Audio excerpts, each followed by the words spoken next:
That was the wrong one again, and every time I do that. Welcome back to another episode of the Red Wagon Inn. Glad to have you all here tonight. It is a fun night. We got a lot of stuff planned, and we have a special reason for doing it, which I will talk on here very shortly. But it's going to be great. We have a lot of things planned, you know, character deaths, arcs, all that stuff. We'll just end it all tonight. No worries. Everybody's prepared and ready to go. Thank you all for joining us. Glad to have you all in. We have a lot of fun things. First off, does anybody have anything that they need to plug before we get going? Because I've got quite a few things that I'm going to show. I adopted a dog. The ultimate plug. Do you know why I adopted a dog? So you can get I know why. you can get so an that I inspiration. can get inspirations on this channel. That's the sole reason. They want proof? He's sleeping on my bed. Look at him. Oh, And he is a big boy. He is a big boy. He's 85 pounds of just pure cuddles. Oh, he's cute. man. I love it. I thought you would get a dog so you can play Phasmophobia with us again. That too. That. I feel safer now, even though he still looks in the corners and like growls. So I'm like, okay, cool. There's still ghosts. I feel like that makes it worse. Awesome. Drew got an inspiration machine because he was tired of everybody else getting an inspo for their cute things. Fish don't get you inspiration. It's silly. Now I'll have to get a dog, I guess. Ribo wife, let's. Right. So Could always be a baby. Hell yeah! Ribo mom and Ribo wife, where are you? Yeah, I was gonna say that got Ryan to stop real quick. Holy! Look at this. Okay, look at the rosy cheeks. Let's go elsewhere. You know. I got a cool shirt on. That's my plug. Wow, I got it from Giraffe Loops. It says Frog Cult. So I'm gonna turn my thing. Wow. There you go. Oh, that actually is Frog. kinda Yes. cool. Oh no, it's frog. Oh, I did not hear that right. I hate it. Sorry. Wait, what did you hear? Fog, like F-O-G. I don't know. I thought it was fog. Oh, no, Frog frog. Cult. Come on, we love frogs. No, we don't. All right. Oh, wait, I also have a cool shirt. Sugar Bee Dice. Oh, I know, I'm mirrored. Sugar Bee Dice. Dice. I played a game with Heck Sugar yeah. Bee Dice recently. She's awesome. Aw. Yeah, I like her. Sugar bee. I have Stranger Things, Oh, but but that's not really a plug. I just thought we were showing our shirts. Alex and I can plug ours. Walmart, what's up? How's it going? The cheapest. Alex, Custom-made button fox cape with Oof. little fox ears or rat ears at the top. Well, That You I just wear got every Owen stream. Ribo. I I'm did. wearing Yeah. my I'm the finest only one Canadian without something tuxedo. cool. The denim. The denim top and bottom. Right. Also, I have red hair now, I know I it looks totally so good. but I'm noticed. just gonna. Holy moly, he's got red hair. Yeah, I have red hair. Drew didn't notice. Like, a Wait, bunch. really? You did it We went had from like green three. to red. We had like 3 meetings, and he didn't even say anything to me. Wow. Here, get your face And up. then- Hiding in the filter is my thing. And then Sappy face dogged up. on him. I took had a your meeting. idea. Had a Well, meeting with Drew- Sappy, and she was like, "I was so excited that your hair's red, but Drew didn't even notice." It's not like every day that Brie gets face touch. Come on.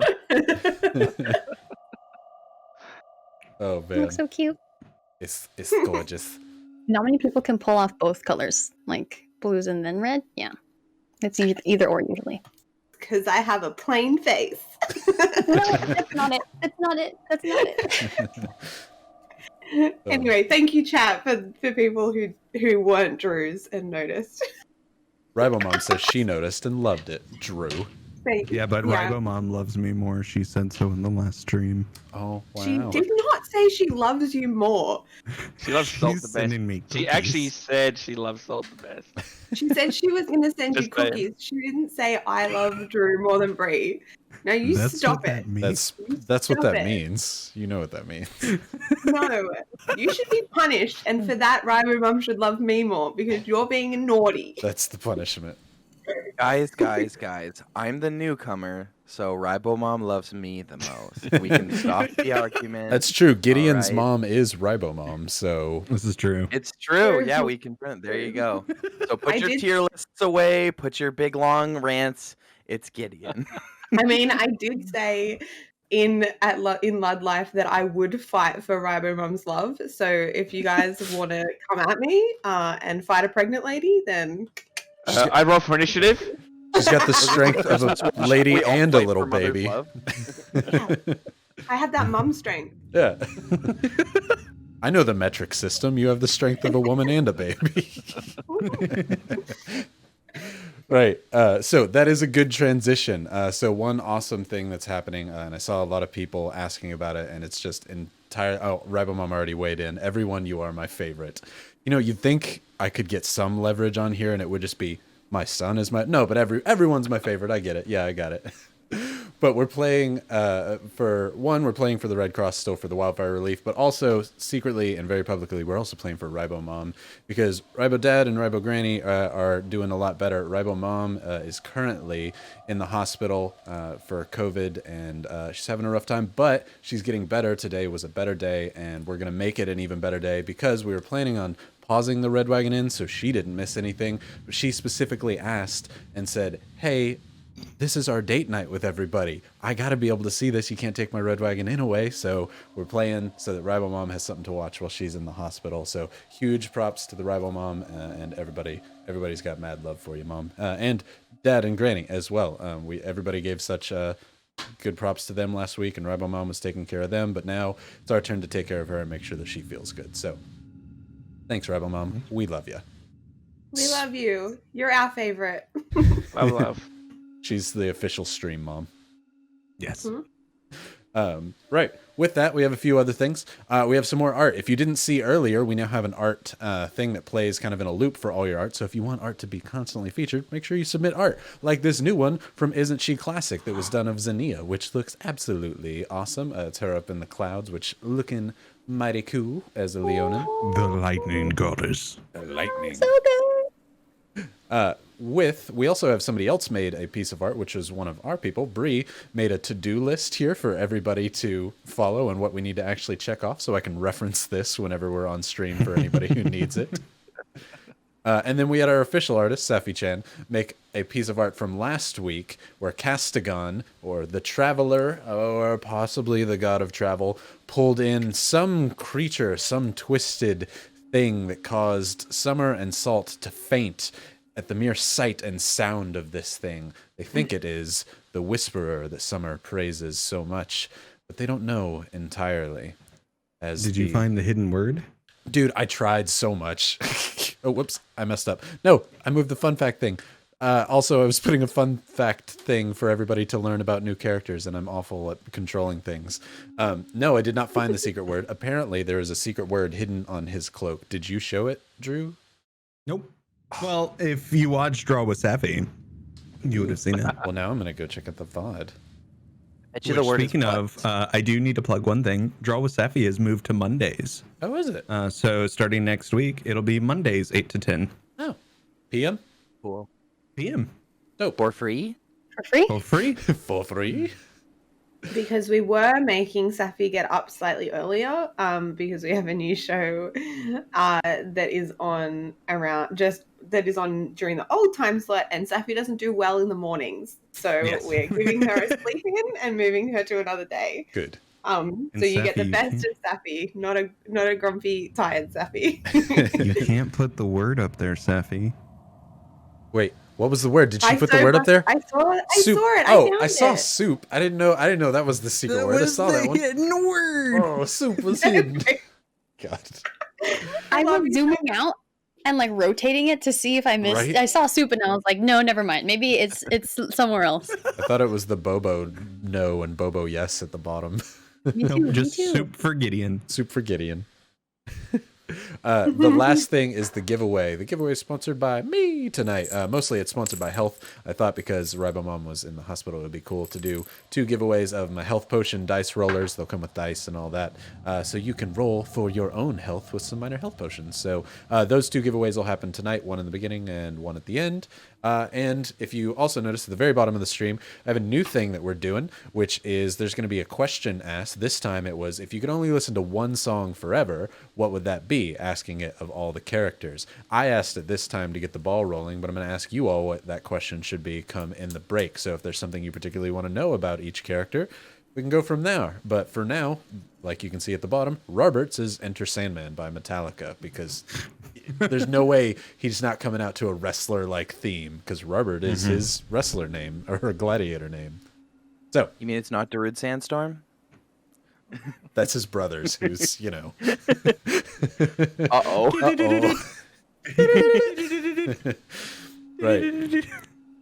With that, I think that's it. So let's everybody go ahead and do a roll for a recap and go from there. Ooh, nat 20, baby. Yeet.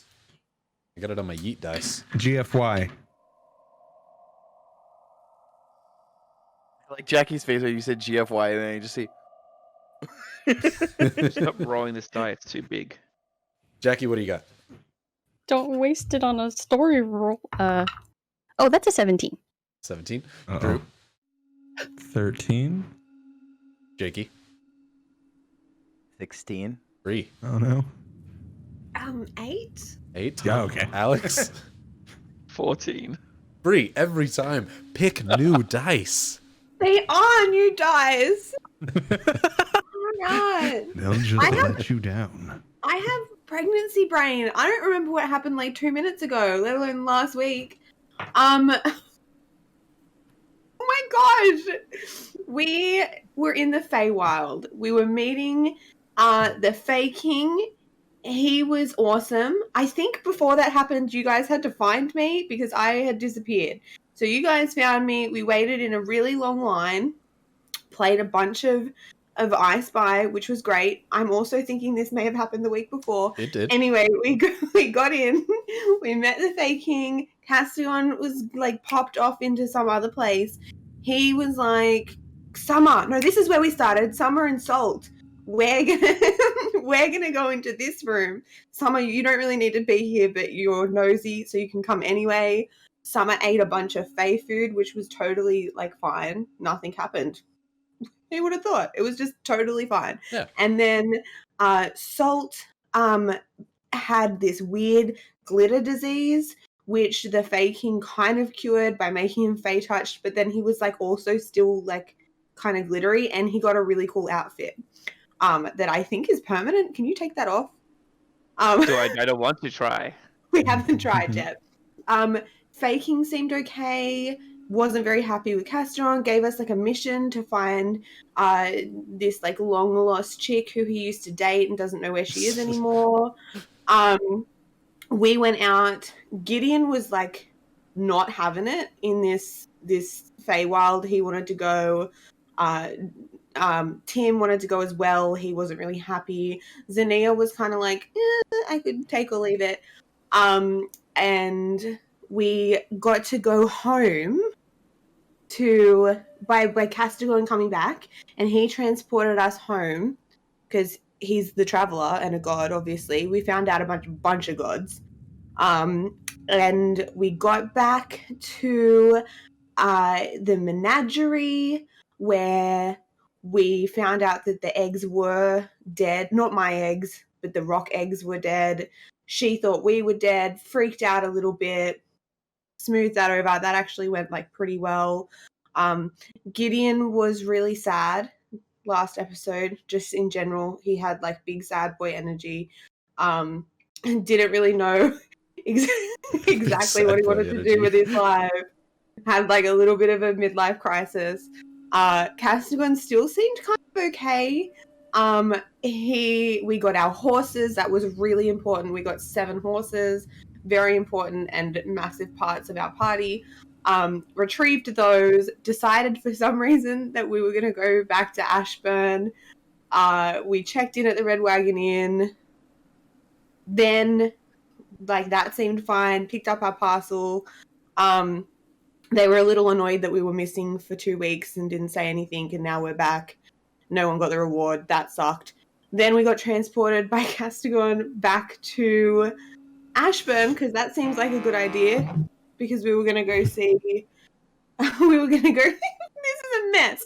We were going to go see Robert. We wanted to meet Robert. So yeah, we were just like, yeah, obviously we'll go back to Ashburn, where we totally left things perfectly fine. Then when we got there, remembered fuck. That's why we left. And then also, but before we left, we saw the god of chat. Castiel was like, because someone was all like, "You're not even a good god. Whisper god's way better." And he was like, "Yeah, bitch," and pulled chat out, and that knocked us out. But we got back. We woke up. But now Summer and Salt are in the Red Wagon Inn, and Castiel's there, and he's like, "How cool am I?" And that's So what happened last week. Well, well done. Well done. Props to Brie. Can Absolutely. I add a tiny thing? I Yeah. still want Brie to get inspiration, but I was going to say Tormac is looking for Amber. I remembered their names. You do. Stronghurst. Ooh, actually, oh man, Brie, you just gave the last name. I was going to say I'd give Gideon a point if he could also give the last name. But Oh, Ooh, sorry. what if hold on? What if Oh, I I didn't give want you to the point. I wanted other? Brie to get. What if I give you the other last name that he gave? ooh, yeah, please. Forge Fire. Point to Drew. Point to Thank team. Inspo if you don't have one. And an inspo to Brie. Heck Holy yeah. shit. Can't believe I got into for that. That was a hot mess. That was good. I also got a You phone literally- call. It was a mess, but you hit all the things, so I also got a phone call in the middle of that. I don't know if you noticed. It's like in Ace Ventura, the car is rotating, but you land in the parking stall at the end. Yeah. and it's like a glove. So I feel like covered it all. good job. I liked it. It was great. Right. Unless anybody has anything else. Beautiful. Nope. Everybody grab a drink, pull up a chair, and come hang out at the Red Wagon Inn, where we last left. Xenia and team had just started falling asleep. Gideon also began falling asleep.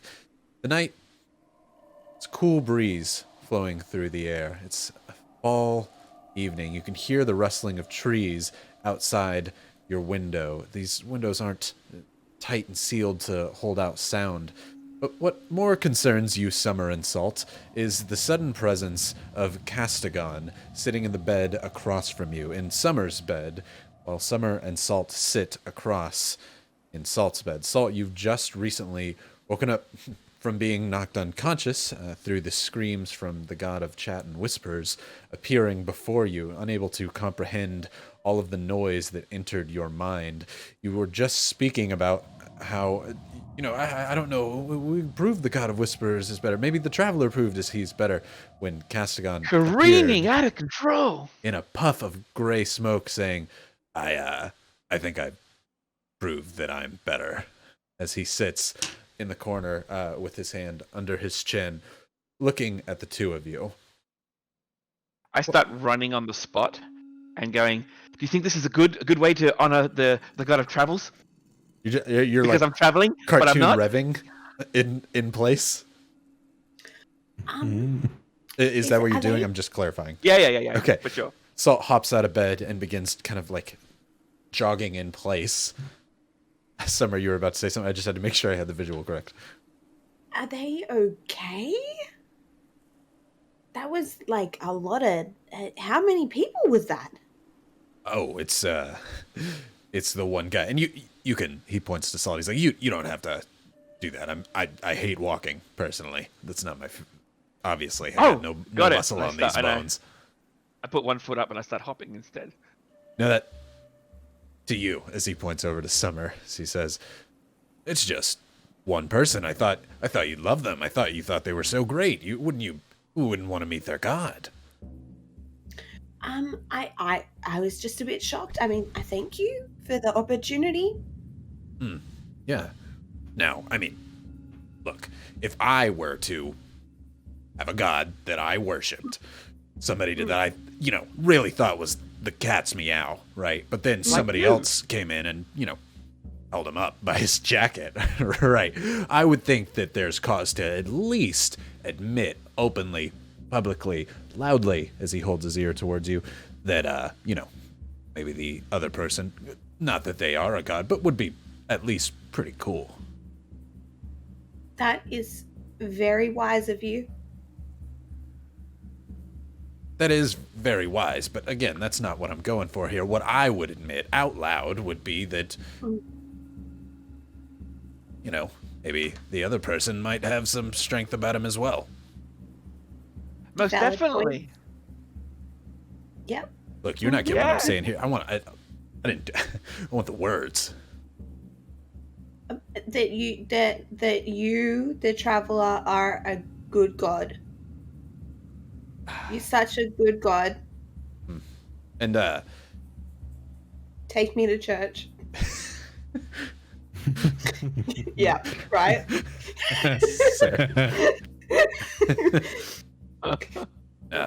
well, so, as you say, take me to church. The DM breaks, but Castigon does not.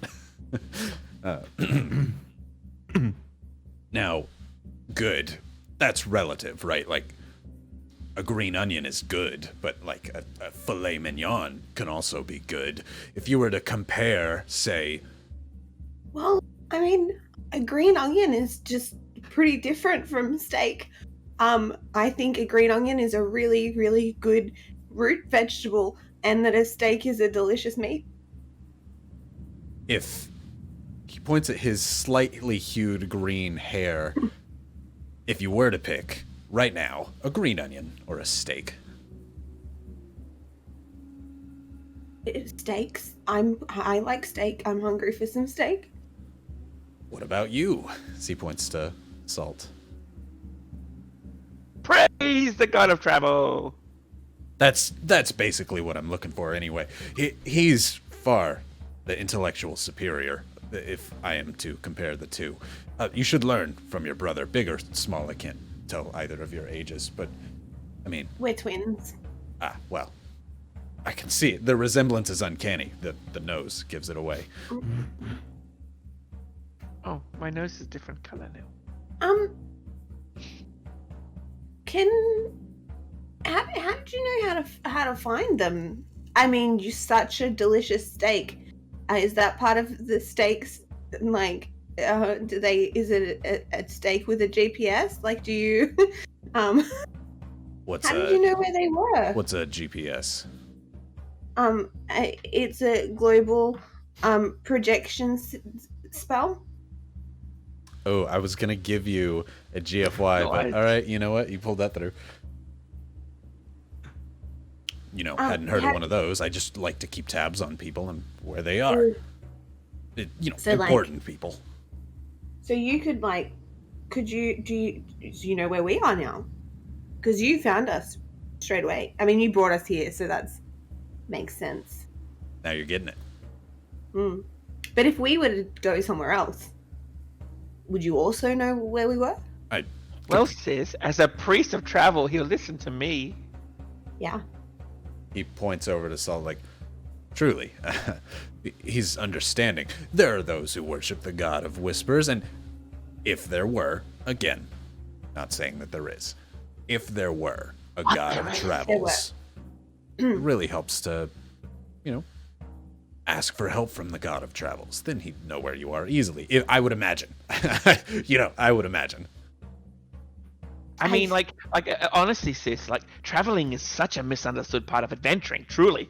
After all, everyone focuses on weapons and combat, but what about the horses? Or your shoes? Or most importantly, time? At the Church of Travel here, we will help lighten your load of the pressures of traveling and make sure you get where you're going in one piece. Is this like a... Yeah, I'm so glad that you have found spiritual enlightenment, Salt. I'm really... maybe you'll see the lights again the next time you die. 7, right?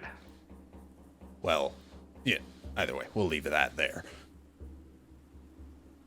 Now, Thank you so much, Mr. Castigon, or would you prefer Traveler? Castigon, of course, we're friends, Friend. Yeah. right? Mm-hmm. Now, Best friends. I do. Forgive me. It's business. It's a it's a business thing. I have to make sure.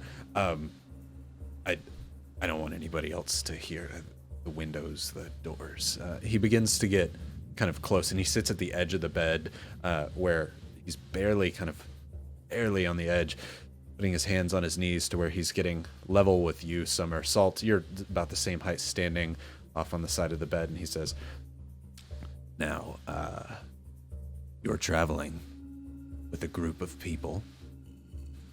And the more people that know that truly a god of travels exists, the harder it is for me to do my travels, if I was one.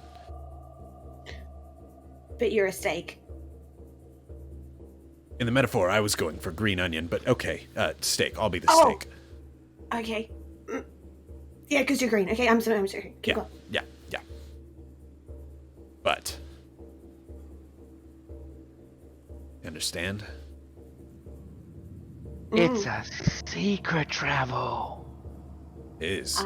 Salt, if you're gonna be, a worshiper of a god of travel, again, if there is one, it's best to keep that close to the chest.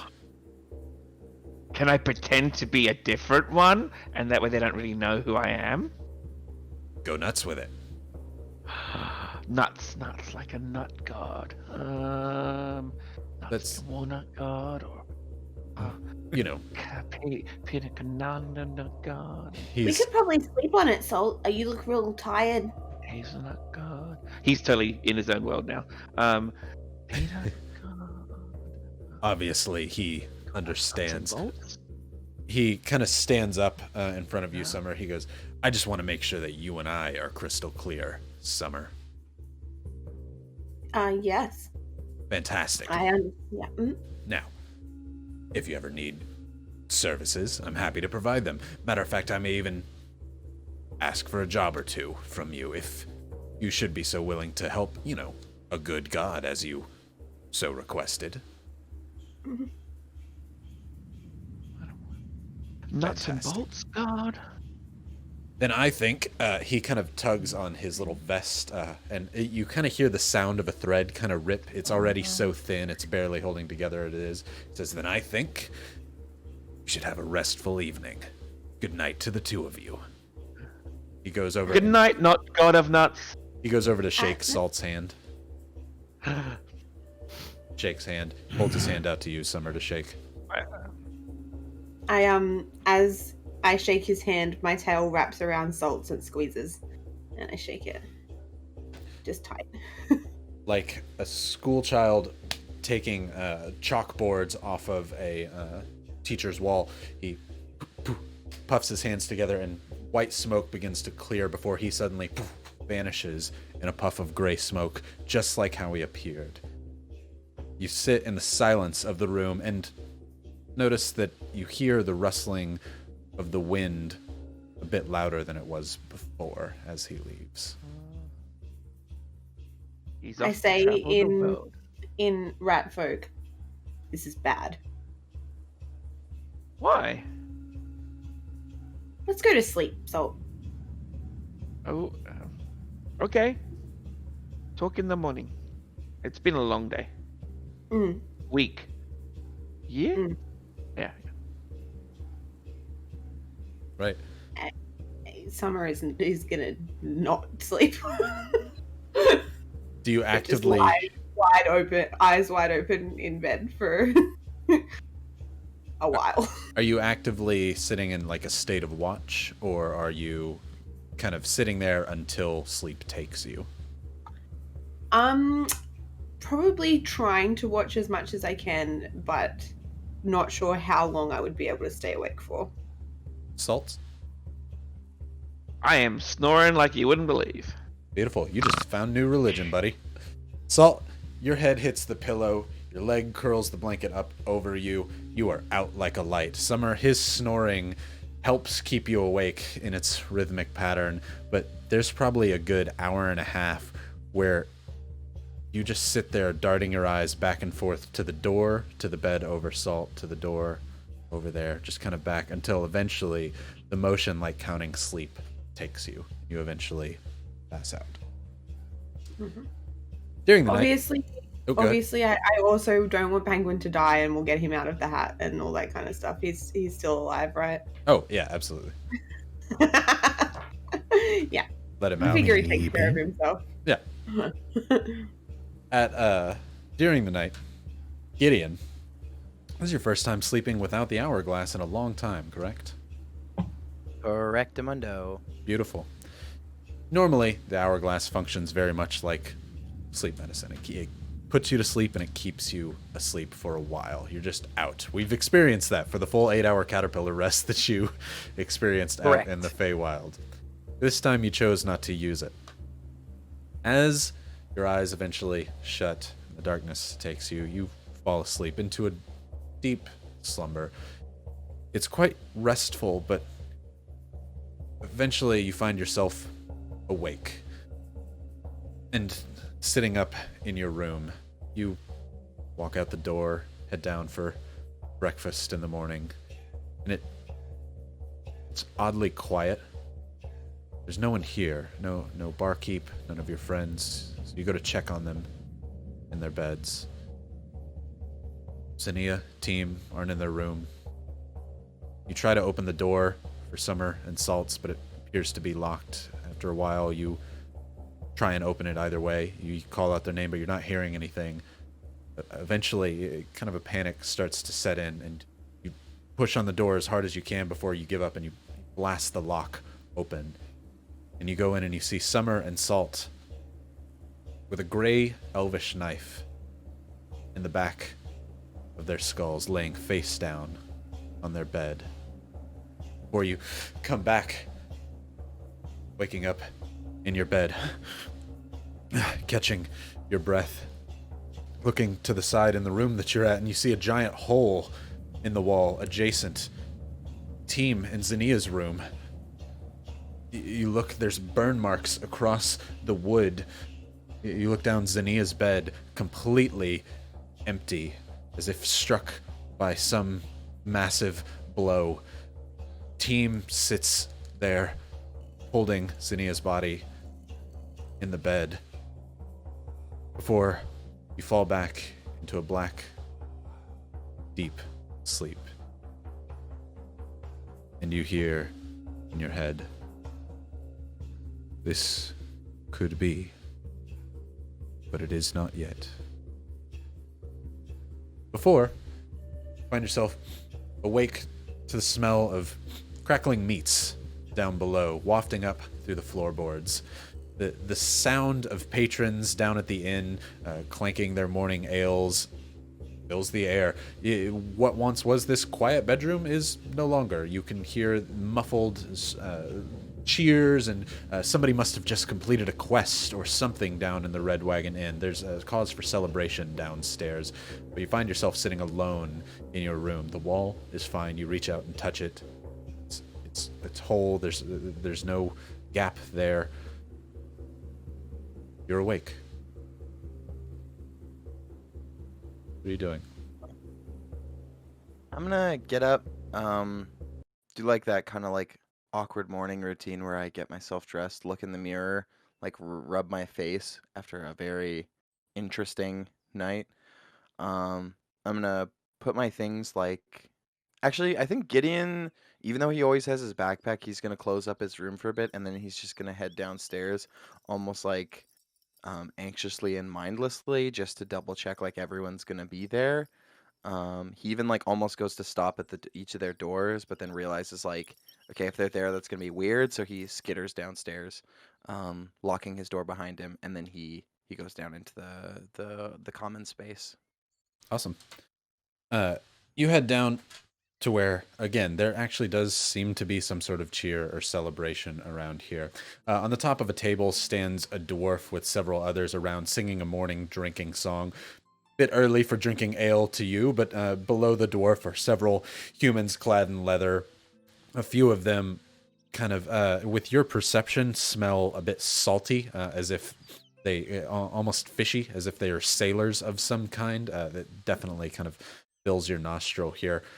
All clamoring around, singing this drinking song around the table. Where are you headed downstairs? I think I'm gonna go take like a little booth that's near to the bar, but like just so I can see the bar and also watch this display because it seems fun, and I think Gideon like doesn't really want to join in, but the music is definitely taking his mind off things. Okay. Sounds good. You go and just kind of sit in the back and try and gather yourself for the morning. Are you looking to have a bit of a drink or just kind of wait for your companions? I think Gideon is gonna. He's been making his own food a lot, so Gideon like starts ruffling through his pockets, and he like goes to the counter and drops like 2 gold and just orders food. Okay. Just a lot of food, and he sits down. Sounds good. A younger female with kind of brunettish blonde hair brings you over a plate of salted meats and a few different cheeses as far as samples are concerned. Just a little wedge of cheddar and various pieces of ham, what looks like salami, pepperoni, etc., all in kind of a breakfast charcuterie style over, as she also brings you a small thing of hot water for you to make your own tea. As you're sitting there waiting, Zinnia, team, you finally wake up in the morning as you hear the stomping of feet around a table down below you. The noise, you're, soldiers, it doesn't really bother you, but eventually it's enough to where, yeah, you kind of wake up from here. Howdy. You're still gonna. It's just us two, team. I think you don't need to keep that up around us. I have to practice at least. Oh dear God, I missed that voice actually. Okay, give it to me. Say 2 full sentences. Let's see how it goes. I'd like some water. That was actually pretty good. Okay. What about like if you were to get into a battle somehow, maybe in the middle of the city, what would you do? There's a snake in my boot. If there has ever been a need for a GFY, it's here and it's now. I'll take it. The snake in my boot comment gives it to you, and you know it does. Somebody falls in the water hole. All right, I'm done. I promise. God, hate it here. Zinnia, you're not familiar with these sayings, so they sound like completely original to you. Are you wearing boots? I don't think. I do not wear boots, no. But I imagine that people with that accent would wear boots. That's a little. You're overgeneralizing. I think people with accents, but maybe. Man, that sound downstairs is getting kind of loud. Maybe we should check it out. Okay. I'll walk down after you so it doesn't look like we are together. Oh, right. You fix my mohawk for the morning. Just get together. You all eventually put your gear on. Before Zinnia, you take a look outside. Nobody really in the hallway. Kind of safe to go downstairs. Team, are you still Yosemite Samming it as you walk downstairs? Yeah, I'm making my blades do a chink, chink, as like heel spurs kind of noise. Zinnia, you start walking down the stairs. Salt and Summer, you awake to the sound of a man going kink, kink with his blades, just kind of touching them as if spurs are touching the ground. It kind of causes you to eventually wake up. Summer, you did not have a restful night at all. You still got a rest, but your eyes are just kind of barely opening up. Salt, you've slept like a baby, probably better than you have in ages. I have, wow, that was really, I felt like I was traveling everywhere in my dream. It was great. But we've done so. Hey, sis, how'd you go? Should we get some food? I wouldn't mind some ale. Good. Like almost the best sleep I've ever had. We should get some ale to celebrate. Really good sleep. Really good. Yeah, breakfast. Yeah. Penguin McCool hops into the hat, ready to go, and just kind of slides himself down in there. Says, if you, order me something, just let me know before he heads back down. You pop your clothes on and get ready to head out. As this is happening, Zinnia, you're the first to walk down into the actual lobby of the Red Wagon Inn. Before you, you see a loud drinking round going with several men in heavy sailors' leathers around drinking ale. next to Dane, standing atop the table, kicking and doing a very ha ha ha ha ha kind of almost like the Russian style dance, one leg out, another leg out continuously. As he does so, he continues to kind of kick over their empty glasses as they raise up new ones. You see Carlene, who you met before, the other female innkeeper that is not Tonar, up at the bar, kind of looking over at them with both admiration but also a tad touch of embarrassment at the dwarf having his party. As you're stopped there on the stairs, you hear the clinking of fake boots walk behind you, as Team almost runs into you as he's like, "Oh, sorry, pardoner." I can't even do a fake Texas one because it's real for me. So, as Team, oh, sorry, pardoner. As you look over, Dane turns to you as he hut, as he falls over, as the sailors kind of catch him. He falls as he sees the sight of the two of you coming down the stairs. Gideon, the commotion of the dwarf falling off to the side catches your attention before you see your companions coming down the stairs. Just for clarification, we're hiding. Dane's not supposed to know we're here, right? Uh-oh. I'm ignoring anything you asked me because I don't know you. Oh, this was Jackie saying it. So Zinnia's gonna be like, oh, she'll try to hide behind the wall. The lioness in bright red suddenly covers her A tall mohawk. head to not be noticed or recognized as your head kind of turns over. Team, you kind of do the walk over to the bar, avoiding being near Zinnia as best as possible. Gideon, you see your friends come over, but you see the dwarf like, hey, let me. He takes someone's cup and splashes it in his face to kind of like, hey, lioness, is that you? Are you back? Hey, Dane. Oh, Yeah. God, I thought, you know my name, it is you. Should we just get packing now? It's not just you? No, I.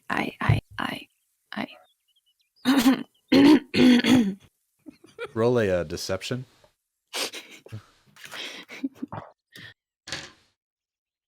Okay, that's a +0, so let's see how this goes. Oh, that's a 9. 9. His insight was a 10. No! Flat, so... all right, lady. I wasn't born yesterday. Obviously, you're not here by yourself. Where are the others? Where's the bone one? Team, you hear as you walk like right between the two of them. I practice my words towards Carlene. Can I get a water? He's like, "Oh, where are you from, sugar?" Down south. And he holds up his pen. What sort of accent is down south that's further south than here and not the Scorch? You didn't. As Team kind of fumbles asking for a water, Dane is saying, where's the bone man? Where are the rat folk? Rat folk are upstairs, and Bone Man doesn't actually exist anymore, so... He fell. It's a damn shame. Damn cliffs.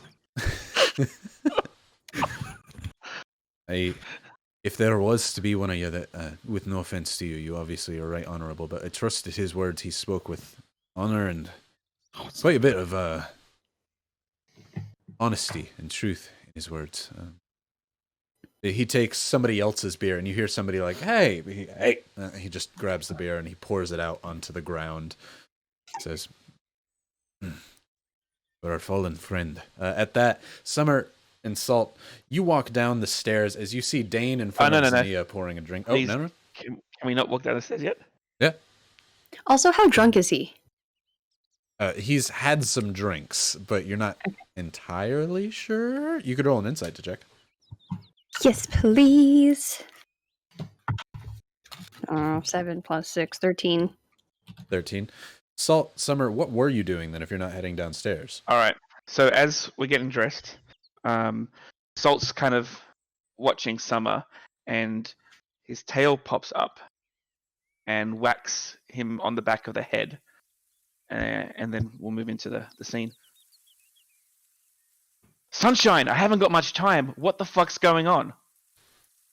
Salt? What? Why'd you call me that? It's not Salt, dumbass. Come on. What the heck's going on? I've only got a couple of seconds until he's going to take back over. What's going on? Who is this guy? What the fuck? What the fuck? What the fuck? What are you doing?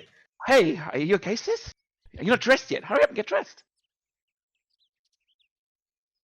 Come on, I want the ale. Let's do it. Summer sits there in disbelief as Salt opens the door and aims to usher out. I'm gonna grab his tail and hit him in the head with it. Ow! Like being hit with a rope with a metal piece on the end of it because you still have your pointy end of the tail. It does hurt, Salt. Summer, actually roll me a d4. Oh, jeez. Whack. One. 1. You take 1 point of damage. Ow, sis. What was that for? Oh. Wait, is it Salt? Salt? Yeah. Who else is it? I know that's black now, and like it's really cool. I mean, if you want to call me, Prince, you can. But Salt, we're sister and brother, and you're royalty too. You can just call me Salt. I'm gonna again say in Rat Folk, this is bad. Huh?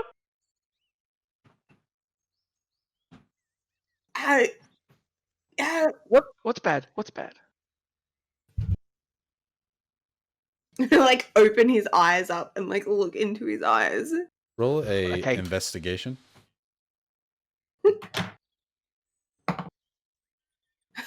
Seems accurate. 7 7. plus 2, 9. As you're doing so, Salt he blows back in your eye to cause you to like move away. As you really Are good you at okay? avoiding. That ale sounds pretty fucking great, Salt. Let's go get something to drink. I know, right? Let's do it. Summer follows behind Salt, closing the door. Zinnia, you're not entirely sure if he's drunk or if that's just Dane's mannerisms in the morning or post celebration. You're not sure what's going on. Dane says, "Hey, well, okay, I just hold on." He turns back to the table and sits down and talks to them, and he's like, "Hey, this requires my attention, lads. I'll meet you back at the docks. We'll go from there. But we're not done celebrating, not at all. Glory to House Merrigan. But there's people that shouldn't really be here, and I don't know what to do." And he's speaking very loud and as if you're not there, but talking to all of them. "I don't really know what to do. I just keep on deck. Keep your weapons on you. We may have trouble here in town. I'm sorry. Take your drinks. Rounds on me. No more. You're done for the day." As you hear several of the men like, "All right, hey, glory to Merrigan." As he's like, "Hey, glory to Merrigan."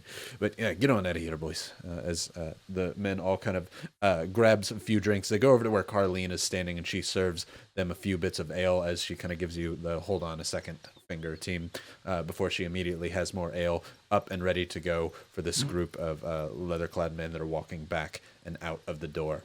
Currently now, sitting down at the bottom floor is Gideon in his kind of back table area. Zinnia standing next to Dane, who's sitting at the table. Carleen next to Team as he's at the bar when Salt and Summer make their way walking down the stairs. So Team slowly walking away from Carleen because he realizes the jig is up. And he's slowly walking backwards, not paying attention. And I would assume he accidentally bumps into Dane. As you're like, well, maybe the town is big enough for maybe 3 of, as you kind of back into Dane as he's sitting there. He's like, hey, sorry, wingman. So sorry. He's roll. You know what?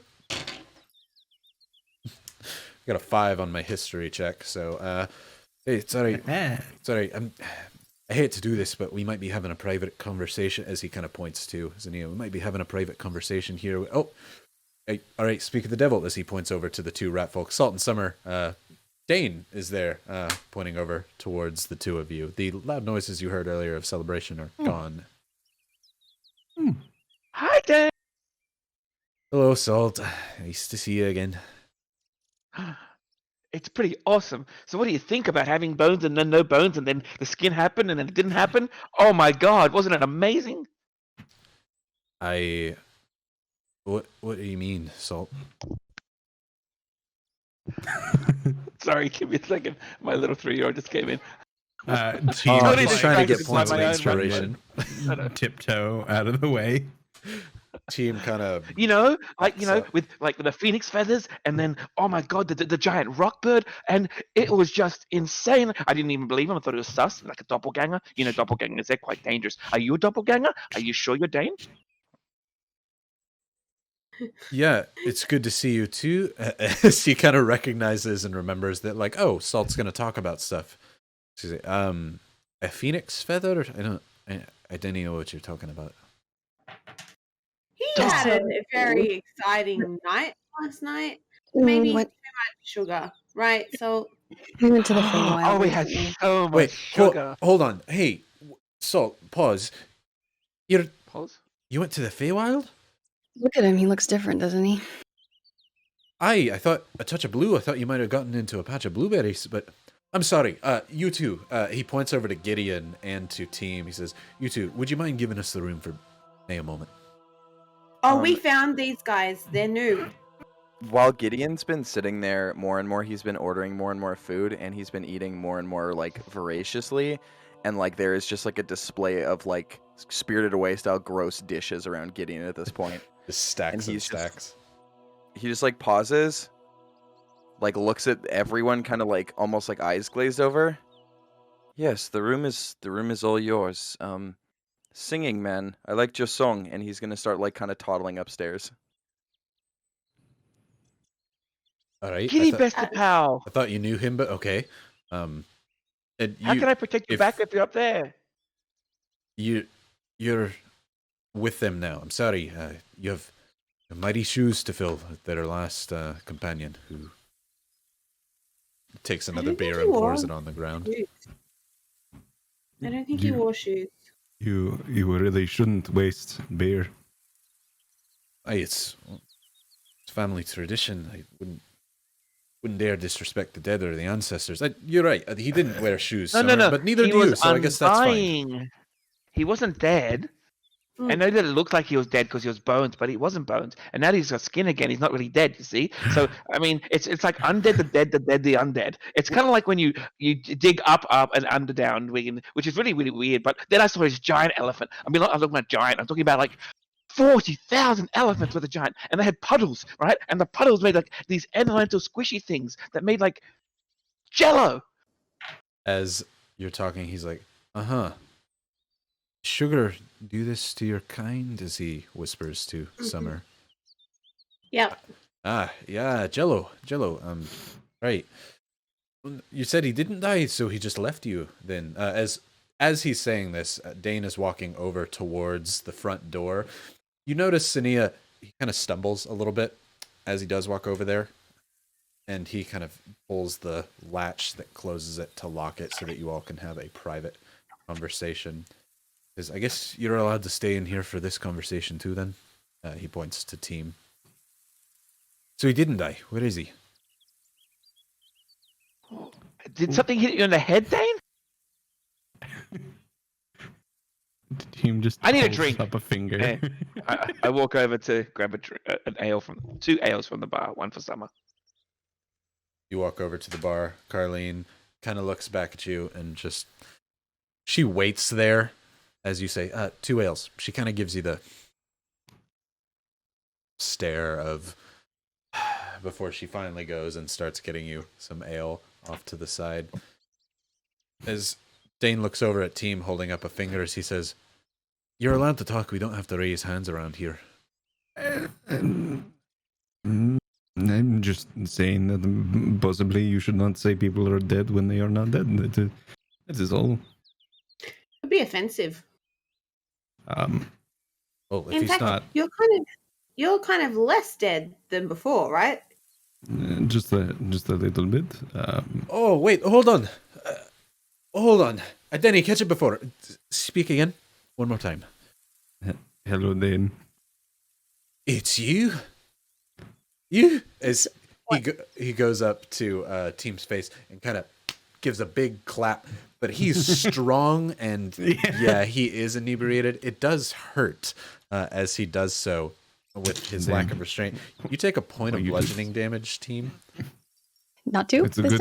time. Not two, It's just a one. good thing that I am not made of bone anymore. You would have just smashed my face. That's true.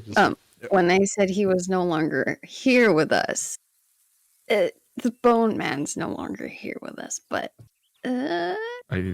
We figured it could be used to our advantage that What? I am no longer here. What happened to you? You're. As he just kind of keeps stambles, not sure if you want to call you. He I'm points walking to back. Salt. Not a doppelganger. And I give a drink to Summer. He points to Salt and says, "Well, he kind of already told you, a phoenix feather. I died. I actually died. Well, But I was a long brought- time ago. Yeah. No. Recently, I died as the Bone Man, and then I was resurrected. And What did you? What sort of trouble are you all getting into? You came to my town. You hear him kind of stumble, and his voice kind of cracks. You came to my town, and you bring Keenak and that silly, that tattooed bone one with the playing card, and then you go off and you die. Valos went looking for you. He said he couldn't find you. You hadn't come back, and now you're here. You got scales. You got skin. What's a phoenix? it's a fiery bird that when it dies, it comes back as a new little fiery bird. Okay. So technically, I guess it never dies. I Okay. don't think I have that ability, though. You're an unwilling at one point in time. Yes. This is big news. You came back with skin. Yes. This. But at the same token, we don't want to tell everybody. Yeah, no, but who have you told so far? Here, no one. I've been using false pretense. Howdy, partner. I thought you sounded just like. I thought you sounded just like Carleen. As she's back over there. Now hold on. I have. Now, Dane, that is just rude. Her voice is beautiful and nice. Isn't that right, Carly? It is, and Dane, you should know better. As Dane says, you sound. All you people from the south sound exactly the same. You have to tell someone. You can speak to the shaman of my order. He's wise beyond his years, and his years are many. And perhaps we can speak to Adventurers Guild's head. I used to have a card for one of them or two. You went to the Feywild? Oh, did. and we met guards, and we saw and like we saw these giant elephants, and then there was these things that sort of like came out of nowhere and were like rah, rah, rah, rah, rah, rah, rah, and then we jumped through these giant gorilla things through the airs, going whee, splat, and it was really really fun. And we should really bring those here because they were so much fun as well. I'm a princess now. Yes, she's a princess, and I'm a prince of the Feywild. You've been gone Ta-da. nay over a week, and you're both princesses. Team just laughs. He's like, "Come on, Dane, it's us." He goes over to Zania and says, "Hi, and what nation do you rule now?" I've He says in become a joking manner, more than a very serious thing, but leaves it open. the pathway to the goddess of thunder is opening for me, I might say. Oh, truly, there actually is one then. Gods, Okay. You have to leave. You know that, right? That Kinak and his crew has only left a week ago, and you are not to be here. I told you that before, but we need to get you to the people who know. This is, I can't say this ever happened in at least Ashburn, but it could be all of Asterion, team. This is very fair, and we can absolutely talk about this, but did you think about this? Do you think Kinak thinks we're stupid enough to come back here a week later after we ran out of here? He yelled many obscenities about something along exactly those lines. Well, the long story short, we are just here for two things, maybe three. Robert is heading back. He's coming to meet us here. He said he should be here by tonight. I need to return a bucket to the Blackbird Inn. I think I actually left it here. And then he's like, and I would also like to see Slip. Aye, okay. Robert, the Black Dragonburn fella, right? Mm-hmm. Okay. I can't permit you to stay here again. I wouldn't have allowed it last night. Not until everything is settled. You're gonna have to meet him outside of the city walls. It is okay. Do your business and be on with it. I'm glad that you're alive, and the rest of you, I'm happy that you're here too. But why? It's a bucket. Well, when you make promises, you keep them. You promised to return a bucket. I did. As he looks over to Salt, Summer, Zania, and he kind of points a finger again. It's very like fluid and drunk. It's not exactly like a direct point. Yeah, as he points to all of you, he says, "Hey, well, that's why I poured the ale out for him. Right honorable that one is. Right honorable. Keep your promises. Absolutely, you should. Well, return your bucket, and leave my town. Best. If you could someone from here return it so I don't have to make so many stops inside town, and then that way they don't see us as much. Granted, nobody knows what I look like now. Gideon turns because he's been sitting at the bar when he was like excused, and he's been trying samples of like everything and just pushing drinks away. And he turns like, I could do it. No one here knows who I am. And he gives a short thumbs up and he goes back to like trying things. Carlene, do you have the bucket? I left it here that one time. I brought it over with forage. Yeah. I returned that bucket a while ago. It's a bucket. Oh, you brought it back already? Yeah, it's not my bucket, and I figured I had to Well, you've already done two tasks for me already. Look at you go. Thank you. You came all the way back just for a bucket? Oh no, not just that, but we came back to see Robert and to see Slip. Right, but this was because on we par are with idiots, meeting a but... friend. Right. She kind of snaps her finger at that. There you go. She's piling out a few more like drinks for you to try. Gideon, she's like, have you had enough, honey? I'm fine. And he keeps sipping. All right. Gideon, do you want to come with me and meet someone? I would love a walk. Let's go see what the town has to offer. And he stands up and clasps Team on the shoulder and drops like a 3 gold tip, almost like absent-mindedly. The team looks back to Danny. We will behave. We'll be right back. That's what I mean to say. This is not a see what the town has to offer. This is get your business and get out. You already dealt with the bucket issue. Yep, we got you. We will be Wait, back I can tell you about the momentarily. giant pumpkin. Oh my Good god! luck Now with that. that And team kind of shuffles with Gideon out. Team and Gideon head out the door. Zania, Somersault, what are the three of you doing? I'm chewing off his ear with everything that's happened. Okay. Summer, Zania. I'm drinking. Zania. Zinnia will look around, sees the talking, not really in a talking mood. It's too early for that. She'll kind of trail after Team and Gideon. You pause there Before for he maybe makes it about out. 30 seconds before looking at Salt and the conversation going on and seeing Summer head down into a mug of ale before deciding, all right, time to head out. What were you going to say, Drew? Right before I close the door, I say, Ada, stay. And have Ada stay with them. Ada kind of looks a little sad, but I know walks you'll back get to over. see Slip soon, but just in case something happens, I want to be able to talk to you from distance. You hear a "Burp" before he's, yeah, oh, okay.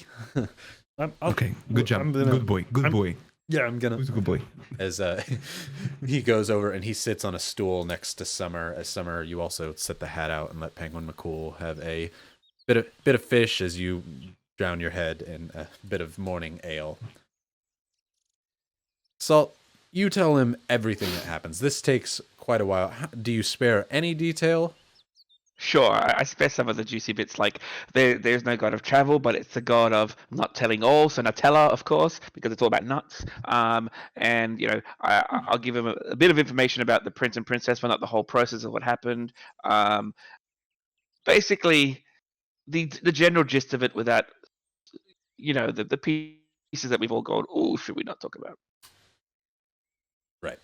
As that's happening, Gideon, Zinnia team, you're headed over to Slip's Knots, where he creates locks and all sorts of metal accompaniments, but predominantly locks. Jakey, this is Gil Ramirez's guest appearance character, the dice maker for a Critical Role, so that was pretty fun.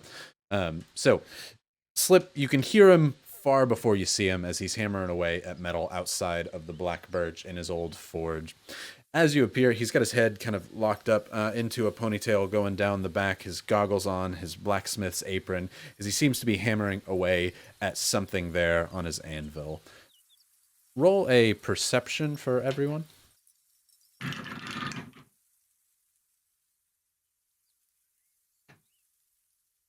23. 23. Team Zinnia. That's natural one. Oh, beautiful. And a 3.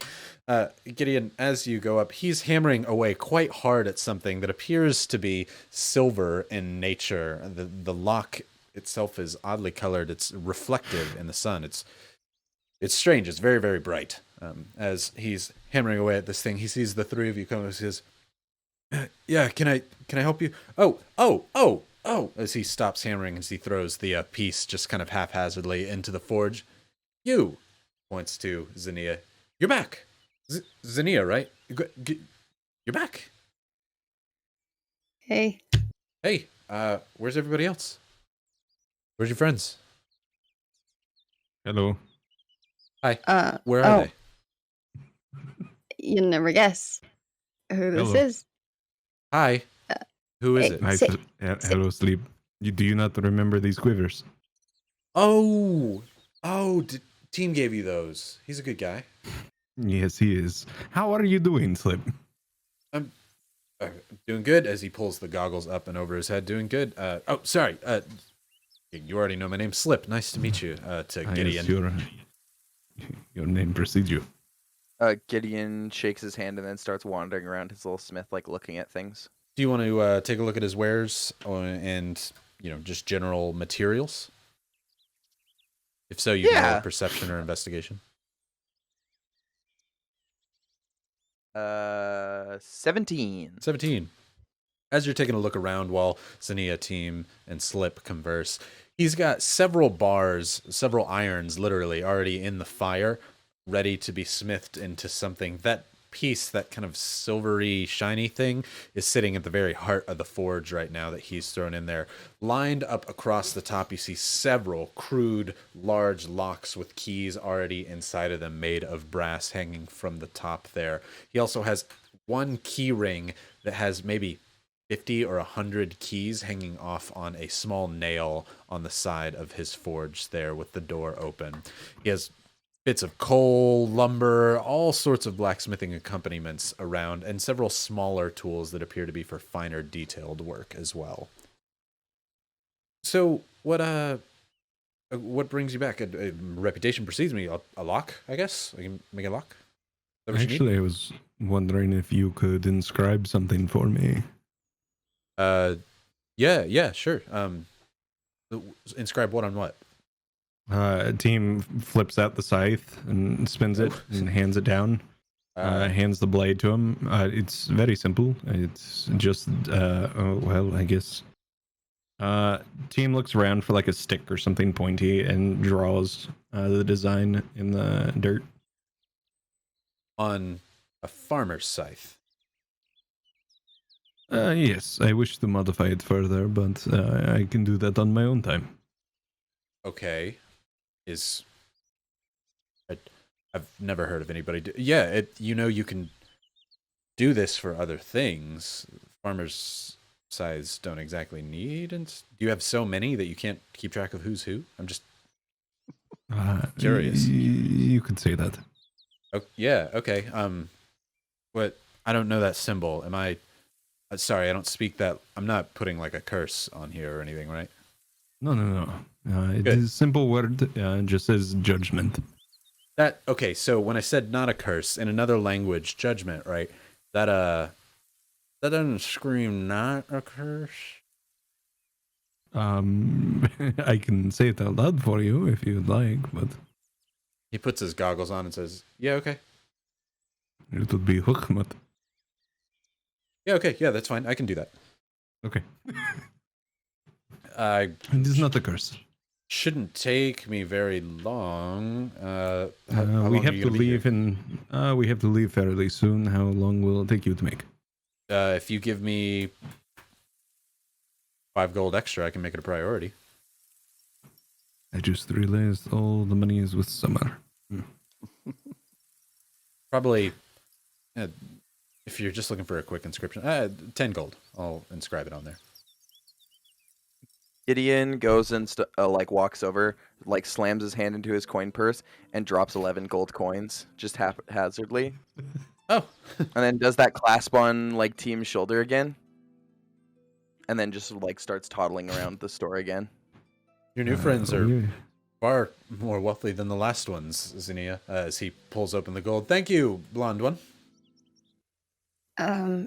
I think we've spent quite more time ourselves becoming wealthy. We just don't have it on ourselves.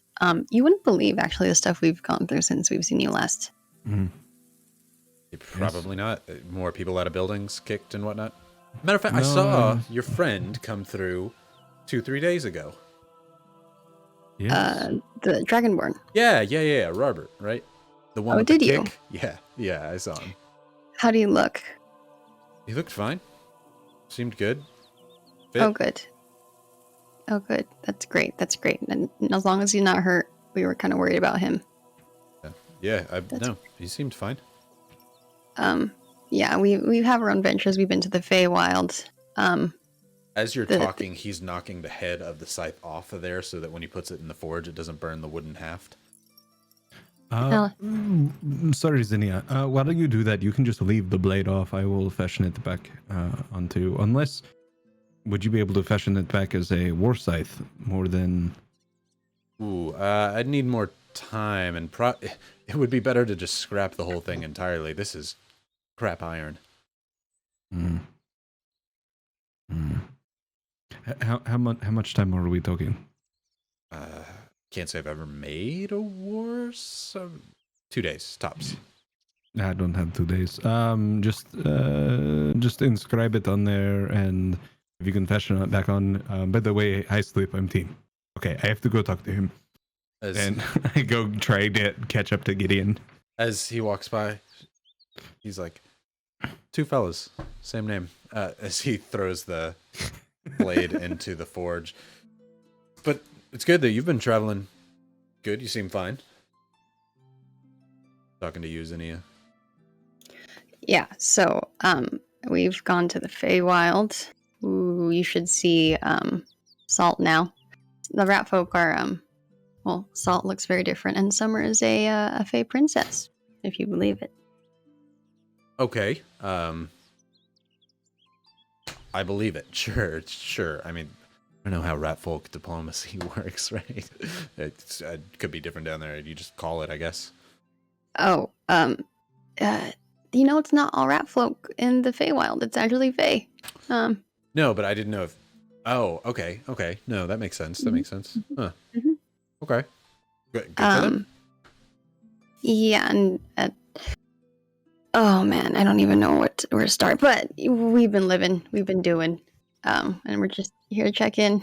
As he's like moving some of the coals around, living and doing. Yeah, I get it. I get it. It's a work. All I do is work. Yeah, yeah. And then like in Zinnia's mind, she's just thinking about all the times like Gideon's almost died, or like all the near misses they've had in the time they haven't been with. A quick Sargon. flashback montage goes in her mind. No. So yeah. I don't need to bother you or wear you down with it, but it's good to see that you're doing well. Yeah, you too. I'll be done in about 30 minutes. I already got the gold, so I'll leave it out. So even if I'm not here, you got it. You're good to go. No one's gonna take a scythe blade. Your friend's odd. Yeah, I'll take. Thank you, Slip. Which one? Off in the Okay. distance. As you're chasing after Gideon. Which friend is odd? They're both odd. All right. Thanks, Lib. Before Zinnia begins walking up. Team, you catch up to Gideon. Zinnia's going to follow behind in about a minute or two, but you catch up to Gideon as he's strolling through the streets here. Gideon, a descriptor of Ashburn for you. It's a small town, maybe about 5,000 people in it now. There's a dock with a few ships in it, 2 or 3, none of them quite large on it. It's got a few large buildings, most of them dwarvish stone, a temple on the top of a small hill. The whole town is surrounded by a dwarvish stone wall as well. And there's 2 garrisons, one that leads to the east and one that leads south. From here, it is far warmer than you've ever experienced it be in Novigrad, even in the fall. So I was just noting where the doors and stuff were. Yeah. Cool. What are you doing, Gideon? Or just kind of wandering? Gideon's wandering the store, and he like is picking up things and then just kind of absentmindedly like letting them slip out of his fingers. Not like to break or wreck anything, but it's just like he looks at it and then like fully like gives it a very careful glance and then immediately just lets it slide out of his hand, disinterested. And he's been doing that with almost every single object, one by one. You're doing that at Slip's Forge? Yep. Okay, sounds good. His forge is quite small, so you're basically you're going inside of his little shop. Oh yeah. Okay, just making sure.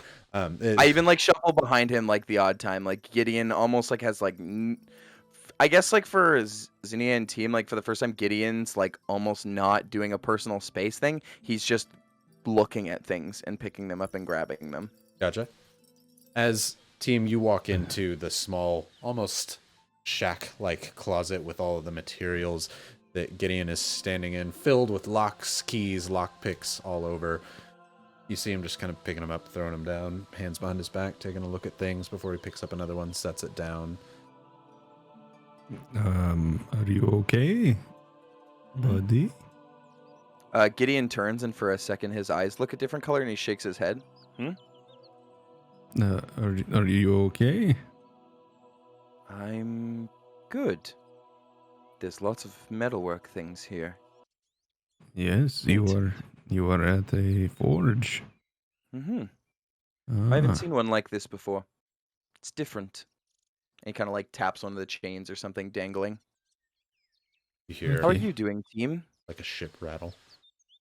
Well, with all things considered, we're in a town where everyone wants to murder us, and there's a want-to-be god that wants to kill us here too, and I don't know, it feels kind of nice. It feels like home. The wannabe god, do you mean him?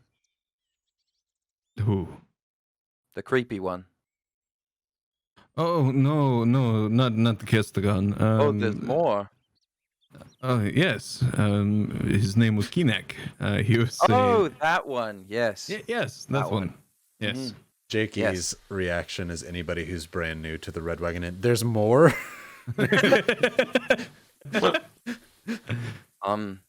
Yeah, no.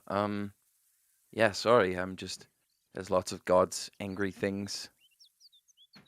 Ah, yes, but, we are a family. We can get through anything that gets thrown at us. Apart from ourselves, maybe. Who knows? Yeah.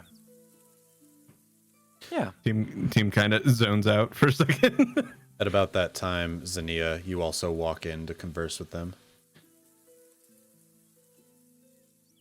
Oh, so I didn't see the eye color change. Dang it. No, he didn't. Nothing happened. Nothing. With my passive perception of 10. I'll just follow in and kind of trail behind, kind of look at what Gideon's looking at.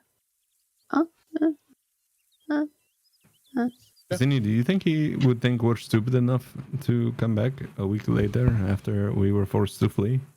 Has it only been a week? Oh my god. That's what Dane said. Around only then, been a a week. little over. So angry wannabe god wants to find you guys here. No. Well, not necessarily here. He just wants to find us, cut off our heads, and put them on poles. Oh, so that's what we're talking about. I figured we should clue Gideon in on what shenanigans he would be taking part of if he was in our group. Oh, I knew this part of the shenanigans. I was just putting names to places, haha, Oh, yeah. instead of names to faces. Gideon does his first actual full laugh, and then just stops abruptly. Oh. Did you get good sleep, Gideon? Yes, I had a wonderful sleep. Okay. Zinnia's here slip in back of her. Friend's weird. Friend's weird. You're like, which one? Yeah. As you hear the hammering away. This is a much more kind of tiny, subtle hammer, like he's chiseling away at hot metal now, trying to inscribe what you want for him, team. Shouldn't take him too much longer, as y'all have been conversing inside the shop for a little bit. I mean, a week. That could just be a week of Keenak, like, off somewhere else too, you know? So if Dane doesn't want us here, we would need to talk to Robert and find a meeting place outside the city. Yeah, we can definitely do the morning check-in with Robert right now if you'd like.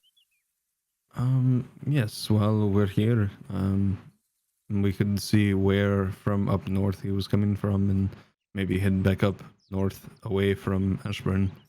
The last thing I want is for us to cause this city any more trouble than what we already have put it through. But the bucket was very important to get back, and I'm glad that was returned. Yeah, she was a little condescending, I think. And that is just Carlene. Yeah, you're right. As he says that he's only known her for like maybe 2 days tops. Yeah. He's just like, oh, that's just Carlene. But it has been Carlene. As y'all are talking there for a little bit, we're going to go back to Summer and Salt. Summer, you're about on your third glass at this point, just kind of pounding them back as you go. Salt, you're in the midst of telling Dane just the most riveting tale. Cut to you. Anything that you're specifically talking to him about? Oh, I just noticed he's kind of nodding off. So I'll go grab a couple more drinks and walk back over to Summer. I'll sit down across from her, and then okay, Sunshine. Look, I know this is amazing. How is this possible? This is costing me a lot right now. You need to tell me what's going on, because I'm only getting snippets, and I'm getting from you that it's really bad. So be quick. Oh, hi, Pepper. Of course you're here. Why wouldn't you be? That's normal. It's such a normal Sunshine. thing. Well, Salt, it seems to be getting entangled with, multiple gods, which that's not good. And then, I don't even know. I guess you're here. You're back. So that's normal. I don't know what you want. Oh, wow. That was a real good ale, sis. Oh, I got you another one, though.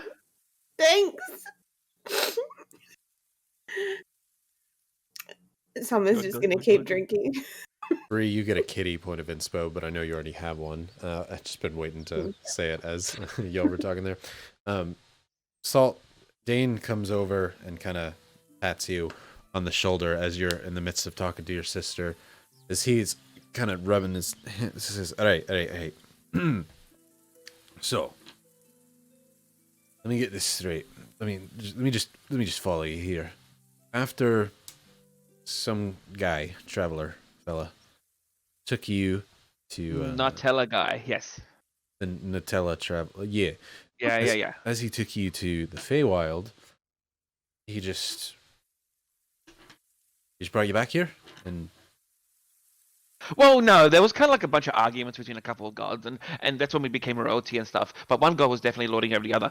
We think there may be some intermarital situation, but we'll leave it at that. Someone's got better idea than I do. I mean, I don't really pay attention to that sort of stuff. But that's kind of the idea we got. And then we actually went back and got our horses, which was really important because we got 7 horses and a shit cart, but the cart was actually really cool. And, it's not really for shit anymore. We clean it up. It's great. And, so then we got brought it over here because we want to find Robert, of course, but we don't want to be really here with Keenak because we haven't got the Sun Spear yet because we're still chasing up the Ika. So, gods, you said they were arguing between each other. I only have heard of a few. No. What? Onions and steak. As he looks at the two of you, he's already kind of drunk, and as you just interrupt him with onions and steak, were there gods, or was it just onions and steak? Onions That's like the power of gods, right? You have like an onion a steak sort of god, well, more like a green onion, really. It's all about the layers, and then the steak is all about how well it is or how rare it is too. So that's a really important metaphor. I learned what that word meant the other day. It's great. So It's like a 3 or 4, but we're gonna go for a 5 or 4 too. Your sister tries to shush you. no more talking about the onion. Remember? Right. So anyway, so as nuts happened, right? We ended up getting to become prince and princess, which was really amazing. And I'm going to be one of the next in line, potentially be the king of the Feywild, and you can come to our inauguration. That'd be great. And so then we came back to get our our horses and with a menagerie where we dropped off a whole bunch of dragon eggs because of course you know about the dragon. And so from there we then came back over here because again we got to find our friends. As you're conversing and just kind of again. Salt baying on him. As go back to Team Zinnia and Gideon, you've just heard Slip place his hammer down. He goes, "Hey, okay, yeah, it should be good now." He holds it under 2 wet towels. You can hear him kind of sizzle as these moist towels he's holding the blade. He quenches it back down inside some water. It's not heated up enough it's going to ruin the temper. It shouldn't even ruin the sharpness, but just he kind of shakes the water off. He hands it over to you holding the towel. He says, the rag's useless, just take that, you're good to go. Thanks for the gold. Points to Gideon, but there's your judgment in Scythe. What language is that again? That is my language. I don't speak Draconic. Okay, that's it. Slip, I've missed you. Okay. I don't know you. You do. He's gonna roll a general int check. Nat 20 from Slip. Oh my god! Wait a minute. Hold on. Is team? Yes. Mm-hmm. Hello. Were you? All right. I don't do much magic. Were you just before? Was it like a costume before, or is this a costume? No, neither. I died, and then I came back. That explains less than you'd think it would. So I died originally. Yeah. And then I came back as an unwilling, and then I died again, and then I came back with flesh and blood. Got it. And wings. I am following. I got it now. Mm-hmm. That's amazing. You should be very proud of that. But let's keep that between us. Yeah, okay. Okay. Is there a reason?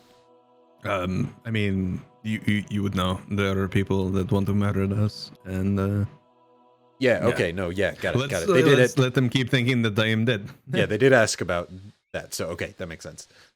Right. You got wow, good to see, as he goes over to kind of give you a hug pat. It's like, wow, okay, yeah, good to see you. Sorry. Whoa. That's, you look fatter? I don't know. Is that a compliment now that you have? Yes, I actually have skin and bones, so Yeah, that is okay. a compliment. Well, good. Then you're enormous. You're gigantic. Big belly. I do enjoy the food now. Right.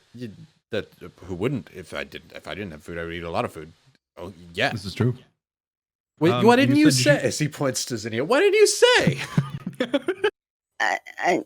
So it's this thing we're trying to do. We're kind of like keep it under our belt. It's like a little secret thing, you know, and we kind of want to see how long it will take people to find out. It's kind of a fun game we're playing. No. He goes over and pinches Gideon on the cheek. Salt, buddy. No. That is not salt. Oh, This is our new friend Gideon. Oh, I am so sorry. You have rat-like feature. It's the nose, I think. It's a little pointy. Sorry. I thought maybe. He doesn't mean offense by it, Gideon. No. I really don't. This is just how he is. Yeah. Interesting. It's just that's how I am. I'm sorry, Gideon. Okay, that is your actual name then. Good for you. Apologize to you. A little mad at you, as he points to Zinnia. Why didn't you? Yeah. Okay. It's a fun game. You took a little while, but you got there. I wouldn't have charged near as much, but the gold's already in the. I would have to go get it, so we'll just. Well, since you wouldn't charge as much, did he attach the blade back to the piece of wood? No, you told him not to. Can you do that for me, just for the time being? I won't have time to. Easy, no problem. There's a couple of rivets and nothing too much to it. Grabs it from you and starts slipping it back. You know what? Better. He takes the. You were looking for a war scythe. Anything is going to be better than farmer's handles as he takes it off. I think I have a piece of a bow staff that we can put it on. It'll be more a sturdy haft. You'd be good to go. He runs back over what he calls a bow staff. You just seems to look like a very wooden dowel. It's still good. It's far better than the farmer's handle of a scythe that it was before, but it's now a wooden dowel on like a spears-like haft instead of having the two scythe-like handles for mowing hay. Mm-hmm. See, puts the rivets in. Ding, ding. It's very quick, easy to do. See, okay. That should be good. Well, now it at least looks like a weapon and not. See, why you had a sword and a shield. You have a sword and shield. Why are you carrying around a scythe? No, it's a long story. We encountered the cult, and then they tried to kill us all. Yeah, and then offer us up to some, giant pumpkin. Oh, that also tried to eat us, and they had a scythe, and I kind of like it. And also, it's going to bring judgment to those that deserve it. So, Your language is so beautiful. Pumpkin means something so different for draconic and regular, I guess, because you make those into pies. Never mind. She's not even gonna try. I'm not gonna try. Zinnia kind of turns her head and just kind of walks away a little bit. Well, we must run, but Team's gonna ruffle his hair and cast prestidigitation and get all the soot and everything off of him. Looks like you haven't cleaned up in a couple days, so here you go. He's like, hey, and as his sooty hands go through his hair, it immediately puts it back. But he's like, yeah, all right, okay. That's nice. But it's far less soot than what once was previously there. Good to see you. Come back in town whenever everybody's okay with you being back in town. One day, hopefully. Yeah, absolutely. Take care. It was good seeing you, Slip. They had a spade for me. No, we won't do that. But thank you. If you see him, we were never here. Okay. No, literally, we were never here, Slip. That money that you were, we overpaid for, can that just go to your silence, please? Yeah. No, mum's the word. Not, you won't hear nothing, because I do locks, that. Yeah, just hypothetical in your mouth. Yep, it's in. It's not coming back out. Okay. So long, Slip. Turn on her heel and just. run back to the inn. Gideon, are you going with them or?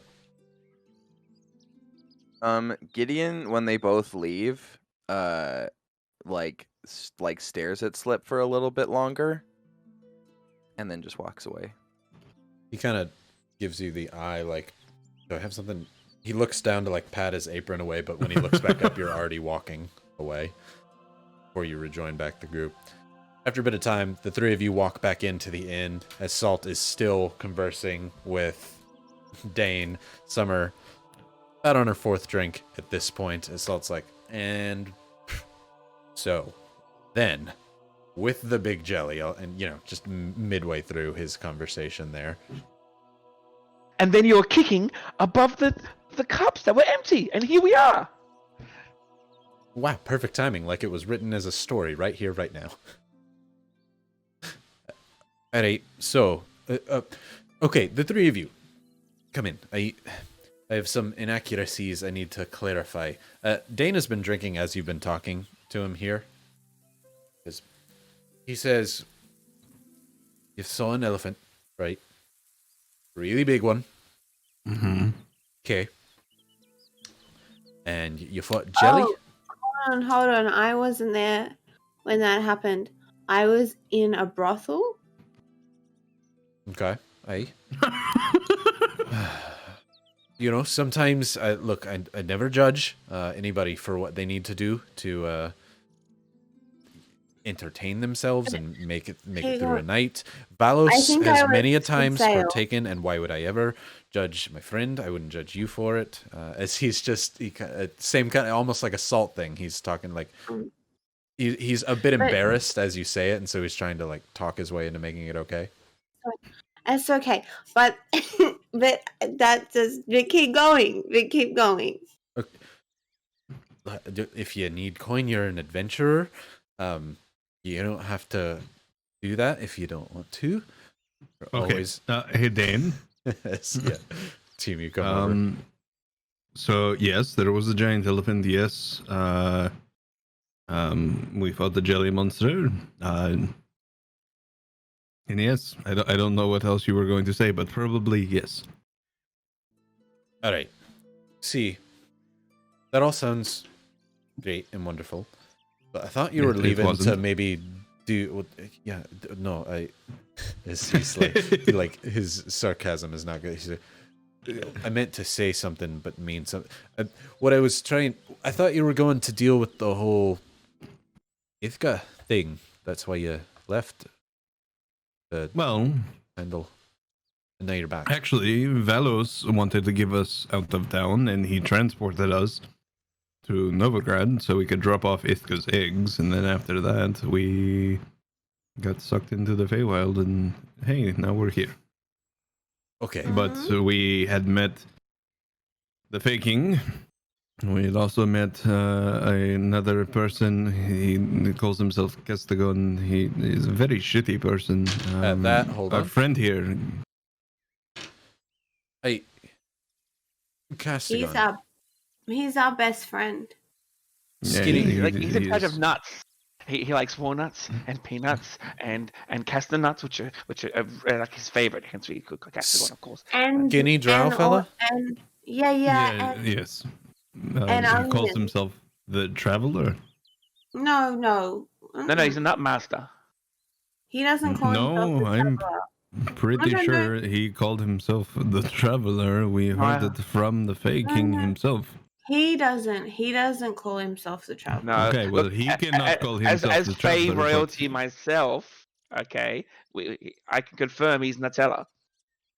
I have no idea what the hell the two of you. How are you drunk this early in the morning? It's understandable for Dane, he's a dwarf, but for you, no offense, Dane. He's an onion. Right. So, but anyway, I'm gonna do a general intelligence check, as every time you've talked about the gods, you talked about onions and steak, and now y'all are talking about him. You're talking about an onion. Dane is not very smart. That was a. That was a 13, so it goes to 12.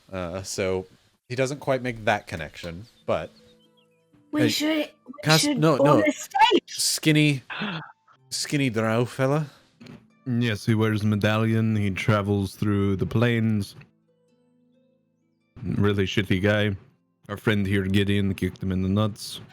I tried to threaten him, and then he told me that he would put me in a different plane of existence that I would die in, so... He points to That was the Gideon. thing. You kicked the drow in the nuts, right in the twig and berries. He did. Gideon wasn't stands in- up and like walks forward and goes, "Yes, I did." And then he Yeah. looks to Summer and points, "And I do it again because he made her lie." He made her lie. Oh. Gideon like looks at the ground and looks like pale for a moment. He's very bad. Oh. Yes. He is very bad. Yes. Yeah. No, Yes. you're right. He's a seasonal thing. You know, the nuts are just part of the season. Salt, I honestly have no idea what the fuck you are talking about right now. How's that different to any other day? Right. Because this time I legitimately, like, you talk fast, but I legitimately have no idea what the hell you are talking about. Are you hungry? Carlene, can he get some food? Do you have any bar nuts on the table? He's been. No. When we went and got the horses, we found out that he truly was, someone who looked after nuts, and that was where his true calling was. So that's why I'm just trying to correct you, because we had that conversation. Is that why when we you went there. kicked him right in the nuts? Wait, hold on then. No, you drank a weird liquid that knocked both of you out. The second team Yeah. says that. Gideon raises his hand to his arcane focus, and there's the normal green light, but it starts splitting, and there's a green light that's refracting on a purple light, and I cast Zone of Truth on all of us. Go ahead and everyone roll to save. I'm gonna let it happen. Okay. Why do I get an inspo? I see inspo to me twice. I mean, I'll take it. I'm not complaining, but I don't even know what it did. But What is the Because save? you referred the balls. The Comment. wisdom gotcha. save, I believe. wisdom save, your spell save DC, Gideon. Sorry, I'm just. It's a 15. That's the save DC.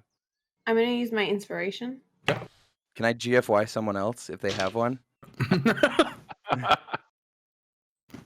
Looks like you don't need it. You know. Ooh. No, actually, the base of the fish. I'll let chat decide if Gideon can use a GFY, or if he can GFY someone else if they have a GFY, since it's his zone It's of time truth. we had a group chat with Truth, dropping the T in the DMs. 100% truth. I'm Because I rolled a seeing. 14 plus 1. I'm seeing. Oh, I also know who allow it. passes and fails because of the spell. What's the You save? know who passes and fails? 15 wisdom. Oh, you passed. Yeah. 14 plus 1. Yeah. I got 17. Team. You let it happen. That's right. I chose to. Zinnia. I let it happen. You can use other people's GFYs. Chat is determining that yes, that seems fun. Cool. If Salt and Summer have GFYs, I absolutely want to GFY them both. Okay. Do you do it then to I'll GFY Zinnia Summer. too? I failed. Zinnia said she let it happen, didn't she? Mhm. Oh, sorry. Mhm. I thought you said so. Yeah. My bad. Take it. Get Well- rid of the GFY. Salt Yeah, and Summer. You can keep them. have- Summer would like to feel lucky. Go for it. Oh, you can cancel it out then. You can cancel with your lucky. Oh. Salt though. I have 0 GFYs, 0 GFYs.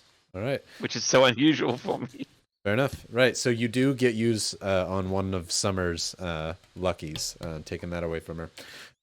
But there's a zone of truth that currently Team and Zinnia are feeling very truthful. Gideon, you recognize that Carlene also feeling quite truthful. Oh. Dane, however, is not. He resists. As he says, hey, whoa, suddenly a giant clock stands below all of your feet in this purplish green energy that ticks in a deep in all of your minds, creating a zone around all of you as bits of numbers fly upwards like numbers on a clock out from the ground. all looking around. Dane's, hey, whoa, hey, what, I left my whip. What are you trying to do? It makes people more honest. Except Summer and Salt. It seems they've resisted the effect. He incites you, but you're not lying, so he gets it. And so he got a 14. Zinnia. So Zinnia, I feel that I'm really bad at accents. You kind of are, though. I thought so. as Gideon is having this serious talk with Summer and Salt, trying to get them to spill some beans, Zinnia and team discuss minor things in the background between them. You are kind of bad at accents, yeah. Gideon, you recognize that Summer and Salt have resisted, as well as Dane. Why are you casting a spell on us, buddy? I thought we were friends. I'm watching your back. Your back's still there. That's a good sign. because you aren't very truthful. How am I not truthful? Where have I lied to you, team? I don't know. It's not How do you know I'm not You've truthful? been lying now. Oh, I trust both of you. Trust me. And I slide a chair up. I could see through Castigon's lies. I know he lied about the drink, Summer. I know there was no drink. Hey, Wait, there What wasn't happened? a drink? I have cactus water. I don't like it when people cast spells on me. I'm not saying anything. I'm gonna have another drink. You're right. Castigon was lying. He wasn't the traveler. I'm agreeing with you guys, and now I'm getting told I'm not. Right. But he is the traveler. Wait, you said he wasn't, and now he is. Who's What's the the one traveler? That's I just know him. I did work with him once, but what's the traveler? He's a It's deity. a myth. You know Wait. what? If you won't tell me then, I know who you will be honest with. I cast Sending on Castigon. Come here, now. We're at the Red Immediately. Wagon Inn. Pulls out his copper wire, shoots it up in the air. The zone of truth fades as Sending begins to fly out. Time itself seems to slow as you all see Gideon speak. Come now. Before time kind of resumes itself. Anything else that you're adding? Nope. Silence fills the room as Dane says, I hate this guy. What you're asking him to come here? Why? That's a bad idea. Before In So I rat want folk, the truth. bad. a sudden puff of gray smoke sitting across the table from Dane is Castigon. So he says, okay, look, I get it. You might want to see more of your old friend Castigon. Dane, Why no did shit you lie me. to Dane, me? Dane Murrigan. It has been ages. Good, Castigon, good to see you. Castigon, why'd you lie to me? Didn't lie to you. What's your name, honey? As he goes over to Carlene, she's like, Carlene. Castigon, nice to meet you. I wouldn't lie to any of you. What are you saying I lied for? You said So they can drank Castigon roll with liquids and fell asleep. He turns over kind of abruptly to Summer and Salt. They did. I mean, that's what they told me. Wait, how did they tell you? You're the one who told us. How can they tell you if they fell asleep? That is weird. They started falling asleep. I asked what's going on, and they said, they drank something weird, and they started falling, and then I brought them to you. I don't trust him as he looks over to Zinnia. Actually, Sending is in a concentration, so yeah, you all still would be in the zone of truth. Give me one moment, because now that you're in the zone, he's gonna have to roll for it too. That's what I was. Yeah. I got a Please. nat 1, Yeah. but I have an inspo from chat earlier, No. so I'm definitely gonna use that. How many GFYs do you have? Do you have any? I feel like you have GFYs. I think I have like 2. I don't know. I don't want to be using all the GFYs tonight, but I feel like hearing Castigon be honest is a crazy cool thing. Chat, do you want me to use the GFY on that, or It's never just gonna work. let Castigon do good? It depends if you think he's Bestagon or Crapagon. Best. Oh wow, that's a lot of GFYs, dude. Well, I'm gonna go down to 1 GFY then, at least. Waste As of we point, were but- saying in Draw with Sephi, great NPC, shitty person. True. Is that the general opinion of Castigon? Great NPC, Yeah. shitty person. Hey, hell no. Hey, Rybonator, as the head priest of the god of travel nuts, I'm happy to offer my inspiration to him. Ooh, That's not how any of this works. I would like None to of this do is that, but I working the way it can't give normally that works. to you. I can't give it to you because couldn't chat used their use, my GFY. God. I do like your.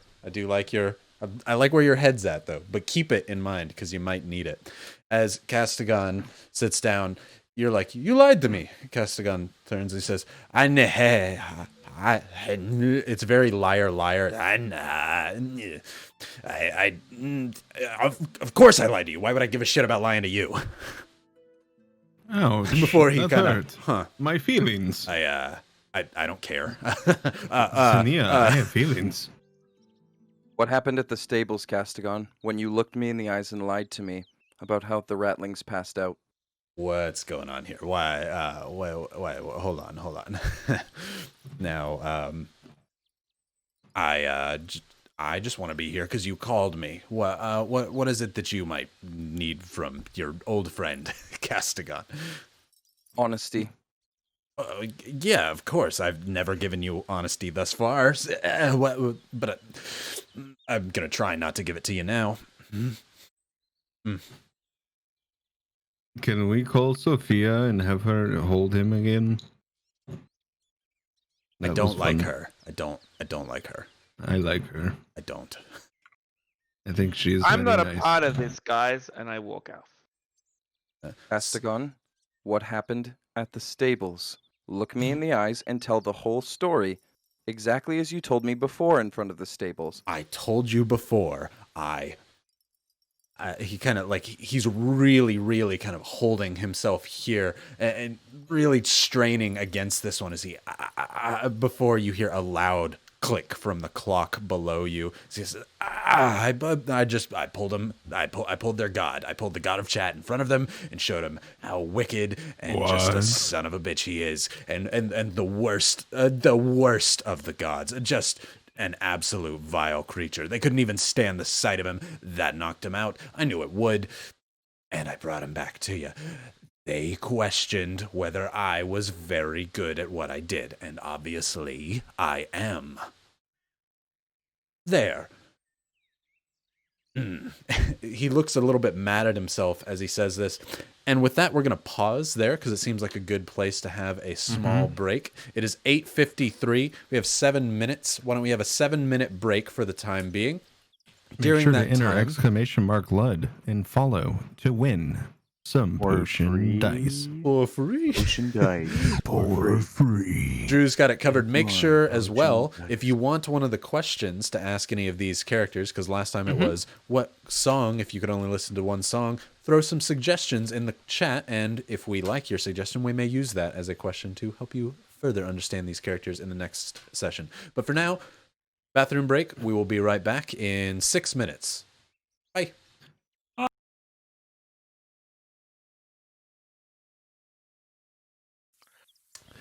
Oh, man.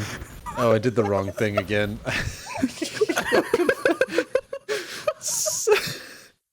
This break. Jakey, can you explain what you drew? No. No personal questions, please. No, you're right. It was Drew. Yes.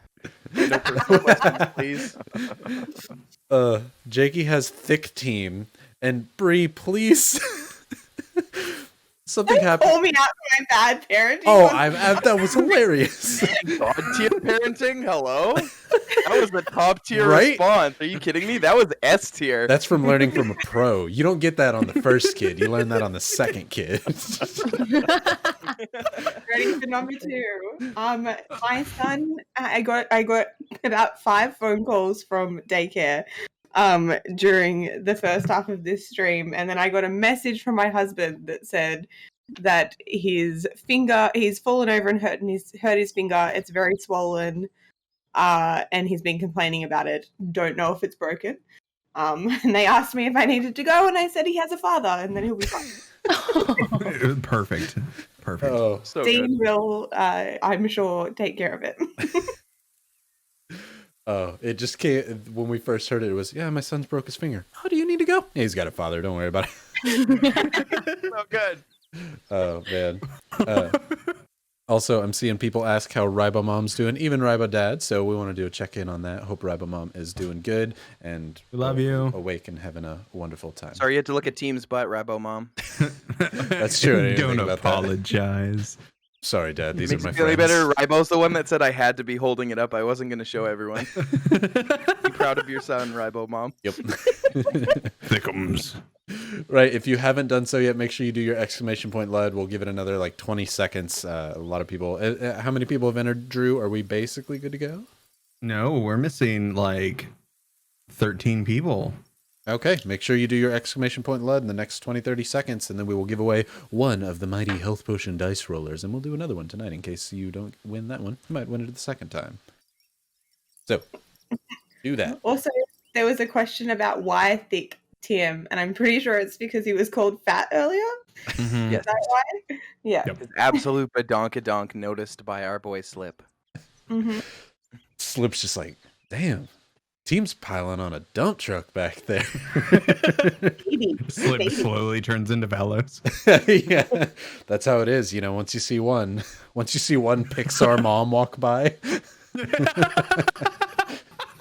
I'm all about the Pixar dads, sorry. And with Yeah. that, I'm closing the entries. Please. We're picking That's a winner. so true, though. Systemic Vice. Systemic Ooh. voice. Congratulations. Make sure you Congrats. Elastigirl thick. Mhm. Make sure Mhm. you accept or message back so I can get your address so I can get you a health potion. Systemic Vice. Congratulations. And guess what? You What? can enter for the next one. Wow, can you? Good. Because- For free? For free. For free. We have a whole second health potion. There's I don't two know, in I that mean- picture. Having to endure some of our comments and puns is not really free, is it? There's a prize. There's There's always always a prize. It's Dude, they worth- should subscribe to pay for the tier There's of a funds price they're down getting. under. Guys, Putting up with this shit. if we're having to Donk, deal with donk, this, donk, donk. you're gonna definitely have to subscribe to Team's OnlyFans. Tier 3 sub. I'll set That's, up- that's, sub. that's a I'll set up preview the of. channel tonight. Oh, Tier 3 also, sub. I saw Rybo Mom say something. Love Team's Southern accent, by the way, and she said some. Congrats. Hey. Thank you. People were asking how you're From doing, South Rybo Carolina, Mom. but we don't talk like that here. That's Texas there. Yes, yes. Which going back to Texas, what's up? Right. Woo! Back to it. We left off with Castigon, maybe, I don't know, who knows, a god, nat wanting in a zone of truth and explaining that he in fact did pull the god of chat in front of Summer and Salt, whose loud voice was so overwhelming that they passed out. Castigon kind of freezes after he said his final words and looks around. Now, before you think anything terribly wrong with that, I had my reasons. As he says this, Dane says, I'm going to get my axe. As Dane walks behind him over towards the food pantry, as he says, oh, okay, yeah, no, I can see. No, it's not a bad thing. I was introducing them to her god. I thought maybe she would want that, but also that I wanted to teach them a lesson that my powers shouldn't be, taken lightly of. I'm very good at what I do. Castigon, you realize they're only 6 years old. That was rude. I didn't think that it was that big of a deal. I did. I really wanted to scare them and show them that I'm better than their god. That's rude. Team unable to control his commentary in the zone of truth. Which is not, but if not saying that he is, but if he was a god, seems to me like it would be a bad idea to get him to come and say things he doesn't want to say. If he was a god, which I'm not saying he is. Wait, the whispers? No, the traveler, the onion, the Oh. steak. I have no idea what you're talking about, but those both sound delicious. Carlene, I'm hungry. Can we have some steak and onions? You look over to Carlene. I- Your focus has been predominantly on Castigon at this time. Everyone now looking over at her since you said something to her. Carlene sits behind the counter with pistol in her hand, a flintlock aimed at Castigon. Carlene? I accept the full consequences of my actions of bringing a god here. But I will not let a god push around people that I care about. Whether or not they care about me is irrelevant. No matter how much power you may have, Castigon, you will never, ever harm these rat folk again. Do you understand me? Who are you? Truly, really, who are you? All of you. Who are you? I used to have to deal with things like the Adventurers Guild, but that's so far below what I even care about. I was just having a nice, enjoyable evening in Novigrad, partying as they know how to do it. And now you're trying to tell me what to do. There has never been a freer spirit than me. Castigon, I only have one question in reply. Who the fuck are you? Yeah, no. Tell Dane I Is it said a hello. I'm gonna bring you a present. As Castigon disappears. Gideon, take a point of inspiration. Absolutely. It's thoroughly intimidating, just as a Jakey thing. Ooh, Damn. so good. Dane comes back out with axe and shield in hand, kind of tipping over at the weight of his shield. He's like, "Hey, where is he?" Carlene looks over with a pistol just kind of above her head, like, "You, why does everybody want to just, why do you gotta, why do you have to instigate?" I don't know, Carlene, but let me tell you, I am scared and excited. What is that badass thing that you had? Team, if you don't have a point, you can take it. Look, She also, under the spell, Castigon? says, "It's a flintlock. It's good for, it's like a fast bow and arrow." that bow and arrow. That is so badass. Look, I know I goofed bringing Castigon back here. But I am not going to let him subtly terrorize us as he blinks back and forth thinking that we're, I don't know, like a parent who doesn't give a shit about their children. I will not let him do that to us. And if it means he obliterates me and never bothers you all again, so be it. But he is not a friend of mine, and I need to remind him by forcing him to tell the truth, and I'm in a dispel zone of truth, that he is not a friend of yours. He wants to scare you into loving him and worshiping him, so people say his name, but he knows damn well no one knows him, and no one cares who he is, and he travels under a veil of nothingness. That is his legacy, and that needs to stay his legacy. Sometimes you're right to be scared. Gideon, as you're talking, in a puff of gray smoke, a small note appears and falls down in front of your head. You grab it.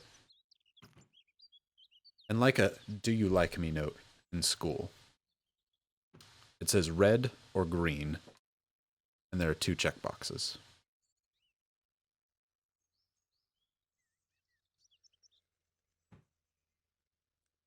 I'm going to tick green. Let's go for a green light. As you check, the note vanishes in front of you as Dane holds his axe there. He says, "Okay, all right. You threatened him. It's good. I never really trusted him. But if he's... I don't know. I never thought him as a god. I knew him when he... Just a drow with anger issues and, well, Oh, so he is a deity with anger issues. That sounds on par with most deities. he's very much like, truly, he's not a bad fella if you're on his good side, but rarely do people stay there. He's got a use for you. It should be fine, but you just insulted a man to his face. That's okay. He can come back for me. I will walk away. I have one last card up my sleeve that I don't care if he takes from me. As Gideon goes to sit down at the table, everybody roll me a perception check. Hexwood with the nat 20. Nice. 7 from Gideon. Anyone? No, 25. Oh, 25. Forgot you're Implying I Gideon. could roll- I was going to say, I'd have to roll a 0 to get a 7. Thank you very much. 21. 21. Salt. I'm not there, right? I walked out. Mm. You want me I to still swear to roll? Roll a God. perception check. Okay, sure.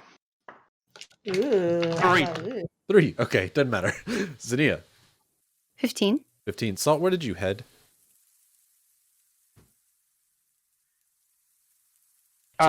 Straight out the door. Outside. Round the corner, sit down, and just sulk on the with my back against the tavern. No worries. You didn't need a perception check then. Those of you above a 20, you hear what sounds like a faint, muffled roar. Salt, No. it sounds quite loud to you as you hear, No. as you turn and look over. Oh, no. Salt, you look around, you don't see what made this noise until you hear what sounds like the beat of a hurricane. Oh, no. As you look up, just in time to see a great green fire from the sky as acid rains across Ashburn. I told you not to piss off a god. Oh no! We could have been Oh better no! with Keenak. Oh no! No! You should have No! been No! Grand. No! Gideon, Summer, Team Zania, Oh, no. I need you all to make dexterity saving throws. Salt, you see this coming, and you see this fire and this acid coming in a line around the town going directly towards the inn. You can either choose to move out of the way at advantage, or if you're trying to go save your friends, that's something different. I need to let a dice decide. Okay. I'm legging it. Salt, at advantage, I need a dex save. 24. 24 from Salt. Team, what was yours? 22. 22. Zania. 15. 15. Summer. 10. Ben. Gideon. 7. 7. Right. As Summer and Gideon, you hear the noise. You run to the window to check. Before Gideon, you see an unfamiliar green shape flying toward you. Summer, a very familiar green shape. As you yell out, Ithka! As the sound and the noise of the hurricane-like wing beats hits Zania and team, you immediately, instinctually run to the other windows on the other side of the room, trying to get a view as best you can. Dane joins Zania and team on that window to take a look. Carleen is near the window near Gideon and Summer. As the acid flies down and slams like a catapult into the half of the inn closest to Summer, Gideon, and Carleen. Salt, you run out of the way before you hear the acid like a giant meteor slam into the side of the building. You see some of the wood go flying hundreds of feet off into the air. Not only is this fire hitting the inn, it is a line of fire going across the entirety of the town. Gideon and Summer. As you're standing there, you suddenly see green acid-covered wood fall down from the roof towards you in a crashing manner. You try your best to run and get out of it and get towards Team and Xenia, but some of it catches you as you fall. I need con saves from both of you.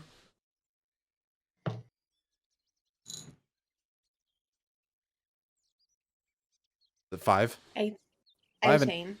5 and 18. Okay, sounds good. Give me 2 seconds. Not that I want to be this person, but I'm a bit drunk. Does that affect my rolls?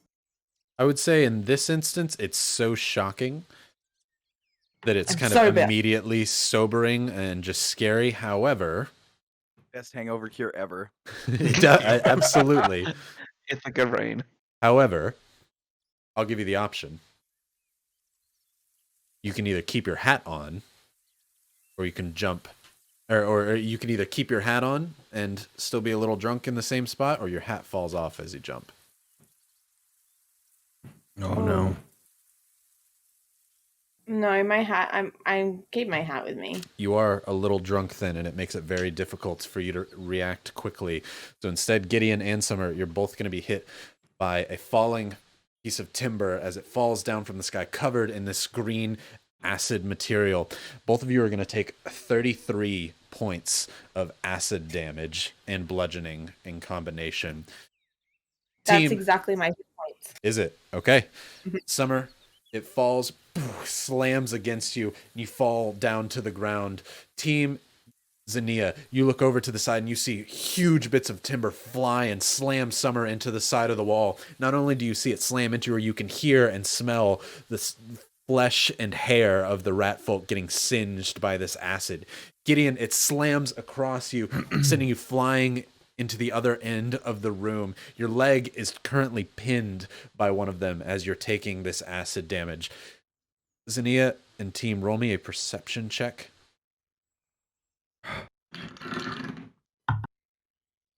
Natural 20. 18. Both of you see Carlene completely covered in rubble behind the bar as it slams into her. Salt, you run and duck out of the way, looking up, seeing Ithka fly over, making a U-turn back towards another run against the town. You hear Dane scream out, "Carlene!" as he runs over, trying his best to look in between the rubble. What is everybody doing?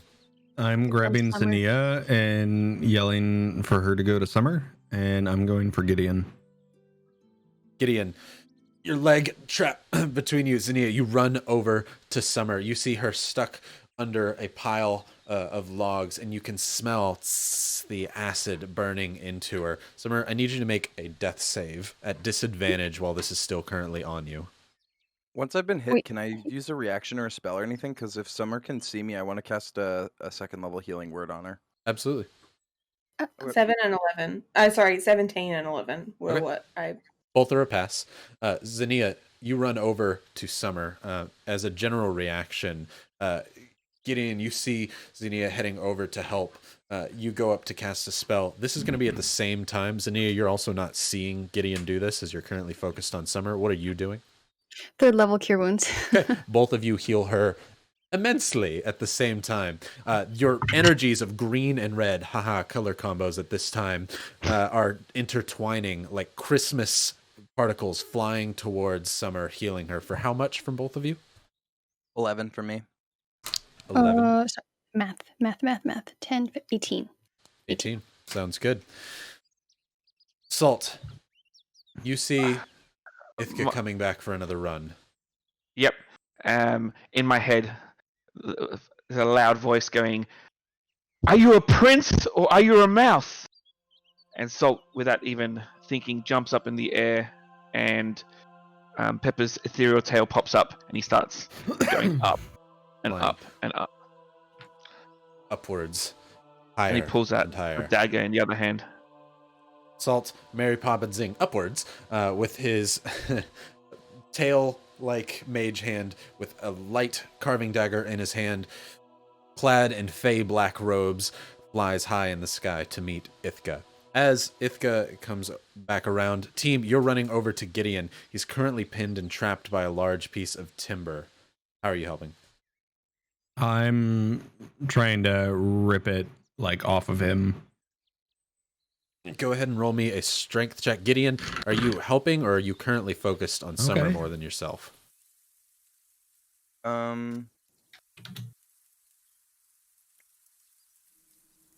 I think because I just cast the spell on Summer, I'm gonna try and help, but yeah, I'll try and help. Okay, so both of you can roll. Actually, you just give advantage to team on his strength check then, since he All initiated right, it. well, the first one I rolled was a 23, so I don't. See if you crit. Yeah, 23. Okay, as you put your hands down there to lift it up, a bit of the acid on your hand singes you, and you take 3 points of acid damage as you lift this thing up, and you get your legs underneath it just enough for Gideon you to pull yourself out from Get the out. bottom. Get out. Gideon? Yeah, I move and I'm gonna go to where I guess Summer is, and I'm gonna try and get Zinnia and Summer out. Okay. Gideon, you crawl immediately out from under this thing.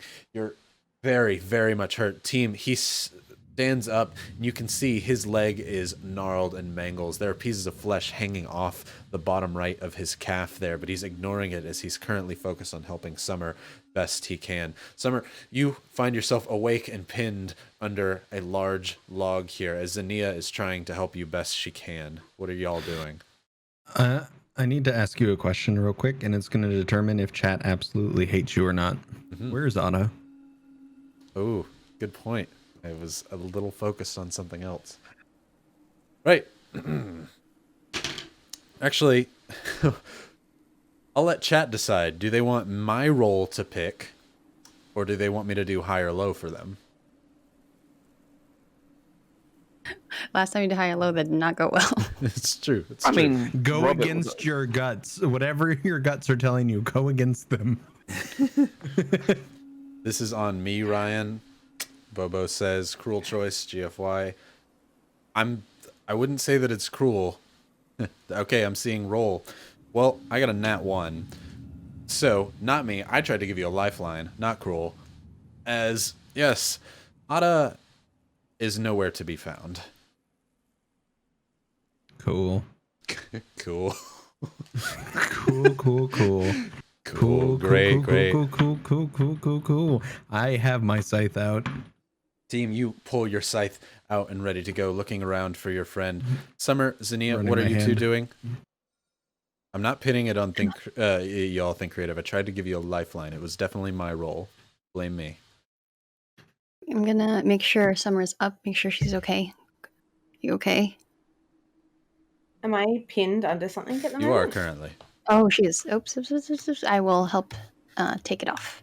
Okay, go ahead and roll to lift it up there. Also Summer. helping.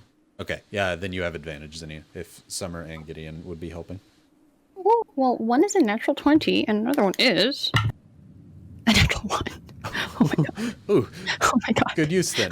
As you try to lift it up there before Gideon comes over and does his best to help you, which is enough for you to lift the whole thing up and throw it off. You no longer have to hold it there while she gets out. You immediately throw the entire thing off of Summer. Summer, you're able to crawl your way out from under there. You all hear the cries of Dane as he lifts rubble continuously off. With his mighty strength, he's able to lift these great beams of wood with ease as he throws them aside, digging in between there. You can hear the sizzling sound as his hand touches the lumber each time going through trying to find his friend there. Salt, you're up in the sky. You see Ithka flying towards you. You can hear sound like a freight train approaching closer. Can I get I, a Can I get a Sorry. yes or no off you if you just quickly check your messages? I messaged you. Okay. We're all messaging you right now. Great. Let me briefly We're not check all to internally freaking out. Okay, give me 2 seconds because this seems to be a large message. Normally in person I'd be able to just go over and see, so I do have to actually check this. The suspense is killing us, chat. I will say that you can try for yours, Salt. Ooh. I will say that you can try as well, Summer. Which one would you like us to try first? Twins or what? You got both the information. We don't. Summer, You team, Zania, Gideon, you're all standing inside this collapsing building here with the sound of Dane digging for his friend. You hear him mutter, "Not again, not again, not again," as he's going through the rubble here. Salt, you see the dragon approaching the town from across and over the ocean. All right, I do my best to position myself in the air between the town and Ithka. I'm gathering she probably, I don't know if she can see me yet or anything else. And I'm floating there waiting for her to get closer. You let me know when I can continue. Or do you want me to do that in one piece now? Happy to do that now. You're floating over. Ithka flies, arms spread, gliding. You see a bright green glow beneath her golden horn and coming out of her golden chest before she seems to kind of flow back and stop in midair as she hovers up in front of you, Salt, stopping as she sees you. Stop! I am the Prince of the Feywild, and I am the head priest of the god of travels, Castagon, who is going to come and aid me right now. And I start flying towards her. Salt, you fly as quick as you can over towards Ithka. The speed is that of a mage hand. You're still quite a distance from where she stops. You're about the length of a typical soccer field or football for internationals, flying that direction slowly. But as you do so, she begins to speak back to you. Ooh, I saw you before. You gave me the spear. Why am I back in this horrid place? If I know? As you're like, I don't know, as you're flying towards this great ancient dragon, flapping its wings, holding itself steady in its place. Says then you. But you're not going to kill my friends. As I continue to fly towards her. Okay.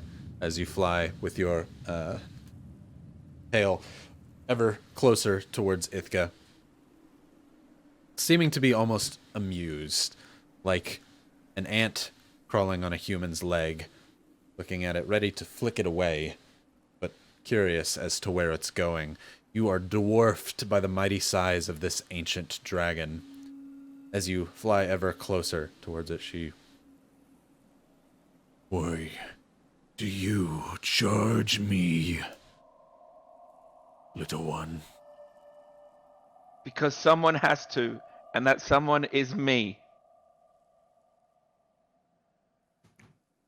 Keeps kind of floating there in midair, looking over at the town.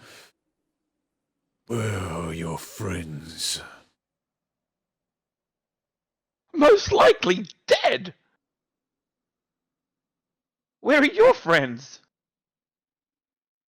I have no need. Well, maybe neither do I anymore. Okay.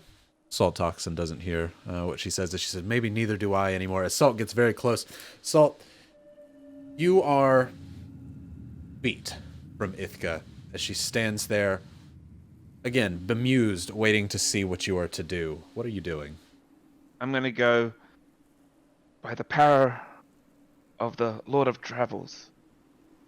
Come to me. Your head priest needs you. As Salt, you stand there in front of her and chant a prayer. Roll me a percentile roll. God, I don't even have these D10s handy. Who needs D10? You're a rogue. True. That would be 18%. 18. You hear It echoes out across the long ocean waves. You can hear nothing but her wing beats and the splash of waves against the shore. She says, "You think he cares for you? He cares for none but It's himself." not true. Ithaca I'm flies sure someone even cares for you. over you as you begin to talk. Her great wing beats push you down towards the ocean water. I need you to roll a strength save to see if you can hold on to the tail. That's a beautiful 4. Beautiful 4. Salt, the incredible heft of these wings slam into you like the cliffs you've seen your friends fall off before. You hit the ocean like a sack of bricks, and from your height, it does hurt. Because you're going to take, not a huge amount, 7 points of bludgeoning damage as you slam into the water. The last thing you see as you slam in is Ithaca flying back towards the inn. During this time, Xenia, team, Gideon, Summer, you've heard nothing but the heavy wing beats, the falling of timber, Dane screaming out, but then you hear a brief silence. You hear nothing for a while. What are you doing? They're attending to Carlene, right? Dane is. He's trying to find her. Dane is. Okay. I'm running out of the inn. Team, what once was a door is now destroyed and broken rubble, but there is a hole enough for you to climb over the lumber and head out. You rush out the front door and see the destruction laid bare on this town before you. You see the people running from their homes, screaming out, begging for mercy and help from the town guard. You hear them asking for Dane by name, screaming out for help. You hear them asking for Savage. You look far to the east, and it appears that the eastern garrison, the gateway that was there, has been destroyed and collapsed by the acid. The whole town seems to be glowing a radiative green in this bright morning. Is Ithaca still in the sky? Turn back around. Ithaca is hovering before you do see Ithaca turn and begin flying back towards the town. You see something fall below her. Roll a perception. I'm not focused on that right now. No worries. I again rip out a scale. I know it hurts, but I'm gonna rip one out. Okay. I take off that little bowl Gefeter symbol on my Take chest. 4 points of damage. Okay. I put the scale in that, and I run back inside, give it to Xenia, and run back out. And I'm going to start flying up towards Ithaca. Xenia, Summer, Gideon, what are you three doing during this time, right before our team runs back in with the scale and the bowl? I'm going to kind of stand up and hold my hands over my face like this and start to whisper and say, "Traveler, you have proven that you are the mightiest god. You have proven that you are the power. Come back and take her away, and I will serve you." So, because this is what Brie messaged me about before, what I thought might be interesting is to ask chat, Summer's current god, how they feel about Summer offering up, as she literally whispers it, to give her pledge over to Castigon rather than chat. The traveler forsaking the whisperer wholeheartedly. How does chat feel about it? Do they feel indifferent? Do they feel angry? Do they feel sad? And the last thing she's going to whisper while they decide is, "I will come with you. Take me now." Heartbroken, not angry. A lot of people are mad, betrayed, kill, burn. Ooh, saying some harsh words. For that asshole? Rip the traveler to shreds. Okay. I would let her go heartbroken, not angry. Okay, I'm seeing a lot of sad and angry, so we'll go with a mixed reaction then. As Castigon will appear before Summer as you whisper out. Another puff of gray smoke. Right as team, you walk back in with the bowl to Zinnia. You run back out. You do not see this happen. Zinnia, Gideon, and Summer see Castigon stand there before he looks at you, Summer, and looks back over at the dragon. Says, Well, I mean, I think you've finally chosen right, right? Really, look, see what I can do. I see. Truly, you should be ashamed. He points to Gideon. This is, after all, your fault. I want to make one thing clear.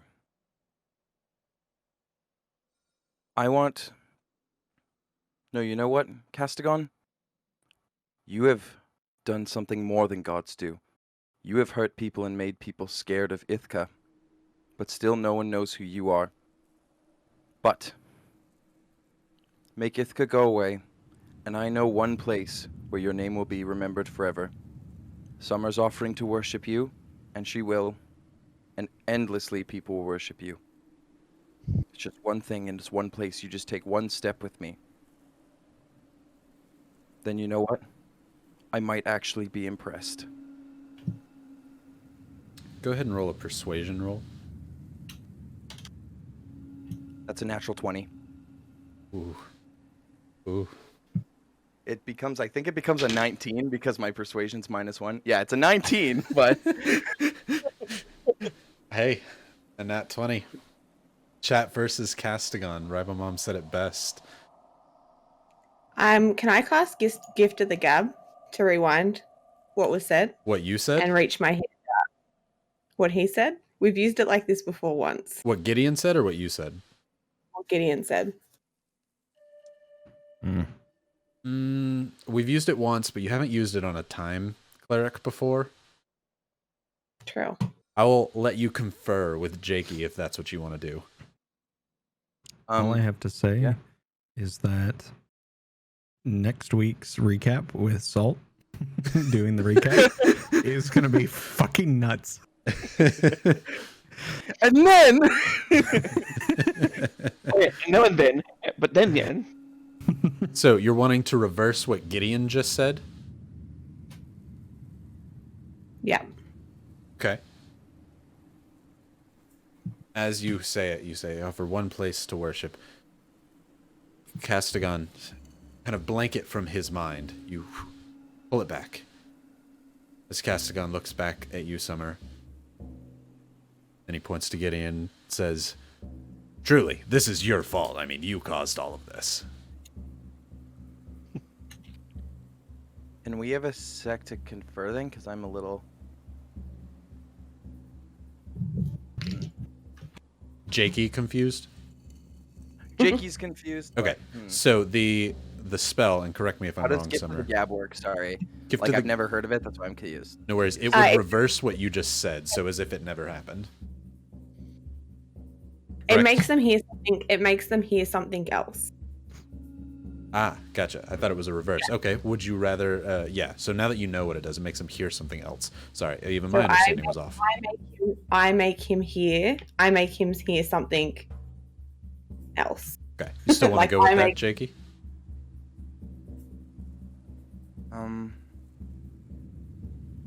I reshape the memories of the listener. Got ya. So, yeah. Yes, but I want it to... How do I say this? Gideon's offered to take one step with him. He's going to say it with us then, involving Summer. Because Gideon's, I think, yeah, this thing that I'm leaning towards, I think, is helpful for what is happening right now. But yeah. You okay So I with guess that change, combining Summer? Hmm? You okay with that change? It's fine. I won't cast the spell. We'll just let Okay. it go. Okay. So, instead, Gideon does say yes. Basically offers, if you can make Ithaca go away, you'll have a worshiper forever, with a nat 20 on his persuasion. Castigon looks and says, I'm always a generous man. Tell you what, he holds his hand out and says, why don't you agree to do something for me, and we'll call it good. Sure. Shake his hand. Yes? Cool. Yeah, might as well. Fantastic. I'll be seeing you soon, Summer. As Castigon disappears. Team, what are you doing currently? You see Ithka flying directly towards the town. Flying up to Ithka. Okay. Zania, what are you doing as you see all this happen before you? You are muted. I am given the equipment needed to bring Otto back to life, but I don't want to bring him back in this old wreck. So I'm gonna put everything in my pocket. Look to Gideon and Summer, and then Castigon, and then Salt team. Oh, I think you should let the dice decide because she's honestly torn. Evens outside, odds stay here. Evens go outside, it's an 8. So she's gonna try to follow team, but try to make a smarter decision as to not risk her life and Otta's life at the same time. Gotcha. You add your stuff to your pack and run out, trying to follow team. As you run towards the sand, seeing Ithka flying towards you, you see team flying up, scythe in hand, ready to chase Ithka best he can. Gideon and Summer, you sit there in the silence as Dane continues to shuffle through the lumber. Team, you pull your scythe back. You see the great green glow from Ithka's neck as he rears back. She rears back, ready to blow once more for a tiny puff of gray, followed by an immediate large puff of gray as Ithka disappears from the sky. Yeah, the scythe is going through that cloud like he was gonna attack. It's literally very movie, like you were about to go inside the dragon's mouth to fight it before it disappears. Your scythe slams forward.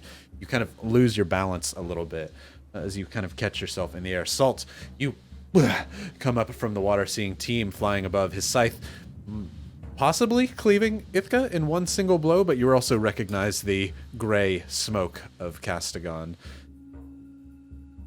What is everybody doing? I'm going to try to stay afloat. If possible, I'll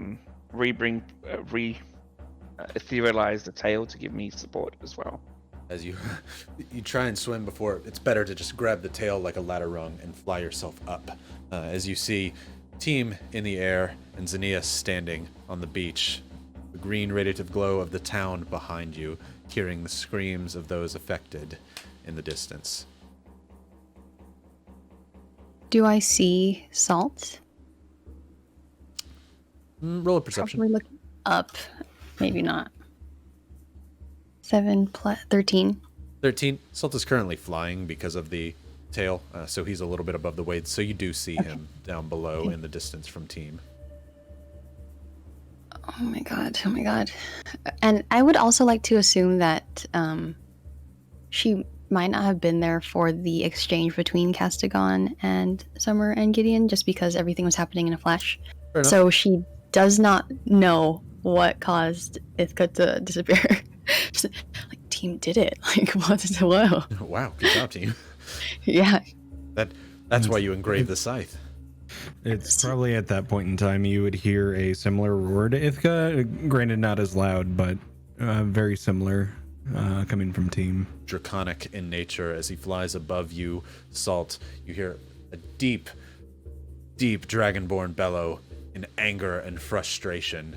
Xenia, you've heard this before a few times, but from a real dragonborn voice rather than the projected voice of an unwilling, it's like hearing a lion roar. It's much like your own kin. It's terrifying, and you feel his anger. Salt, are you okay? I'm just like, wait for him kneeling, kind of like. I think I'm still quite a ways out over the water coming back. Okay. Yeah. Then I'll probably bring the materials out to bring Otta back again. That way, Otta will be here when team gets back. So, or yeah. Sounds good. You sit on the ground. You just put the bowl in the sand and begin getting the materials ready. That way, team, as soon as he gets back, can work his magic and make it happen. Salt, are you currently flying back to shore or just hovering over the water? So I just saw team do what I couldn't do, right? Correct. I'm just going to float at the moment, contemplating all my life choices and if I'm actually any good or if I'm just getting in the way, because he could do it, but why couldn't I do it? And I'm just going to lose myself in floating over the sea. Sounds good. Summer, Gideon, what are the two of you doing? What can we get a little recap on exactly what happened? So Castigon Castigon disappeared, vanished from the giant hole that you can see from inside the inn. Ithka has now disappeared in a gray smoke similar to Castigon. But Gideon and I are both still there. Correct. Yeah. The only thing that you can hear is Dane frantically searching for Carleen. I'm gonna kind of get up and shake myself off and run over to Dane and help him look and dig through the rubble. Yeah, I'm gonna help, basically waiting for Castigon to come back. Yeah. Okay. As you're trying to pull the rubble, I need both of you to roll investigations. And in doing so, this rubble is still acidic and very, very heavy. I'm assuming she's not. I'm not. 21. We're looking for a dead body. Get advantage. Oh no. What'd you get, Gideon? 21? Yep. Also, I cast guidance on Summer too. Summer, I got. roll as if you have advantage, and I won't tell you whether it mattered or not. Oh no. Oh My- no, no, no, I no, rolled it. no. One for my second roll anyway. So 16. 16. Sounds good. Okay, Gideon, you begin searching with Dane. Dane is just throwing wood left and right as best he can. Summer, you're searching, but as you both are doing so, there's still acid stuck to these beams. You're each going to take 3 points of acid damage. Just searching through these things, moving bits with your hands, stepping in between them. It hurts, but you're trying to help someone who's your friend. Gideon, you find a tooth stuck inside a piece of lumber, as if it was hit so hard that it embedded itself in there. You try and move the piece of lumber and you feel cloth underneath it, and you're certain that you found what you're looking for, but it depends on if you're trying to lift this up or not. You're certain of what is someone's last fate.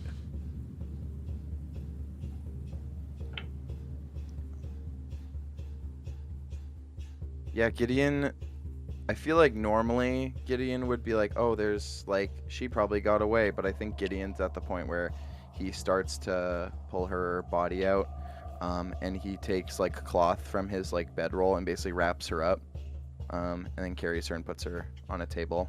Do you tell the other two that you found her? I think Gideon just walking away with what's in his arms, I think. You pull a large piece of lumber off and kind of sit there before you reach into your pouch, grabbing a blanket that your mom knitted for you. Woolen. It's not fire, this isn't going to catch, but you're probably going to get part of it singed as you reach and grab her body.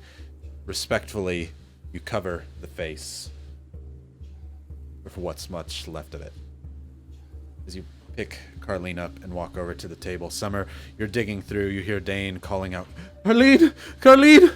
As both of you look over, hearing Gideon walk by with a blanket in the shape of a body walking towards a table. Before Gideon, you set it down. Dane says, "Oh, no. Oh, that can't. No."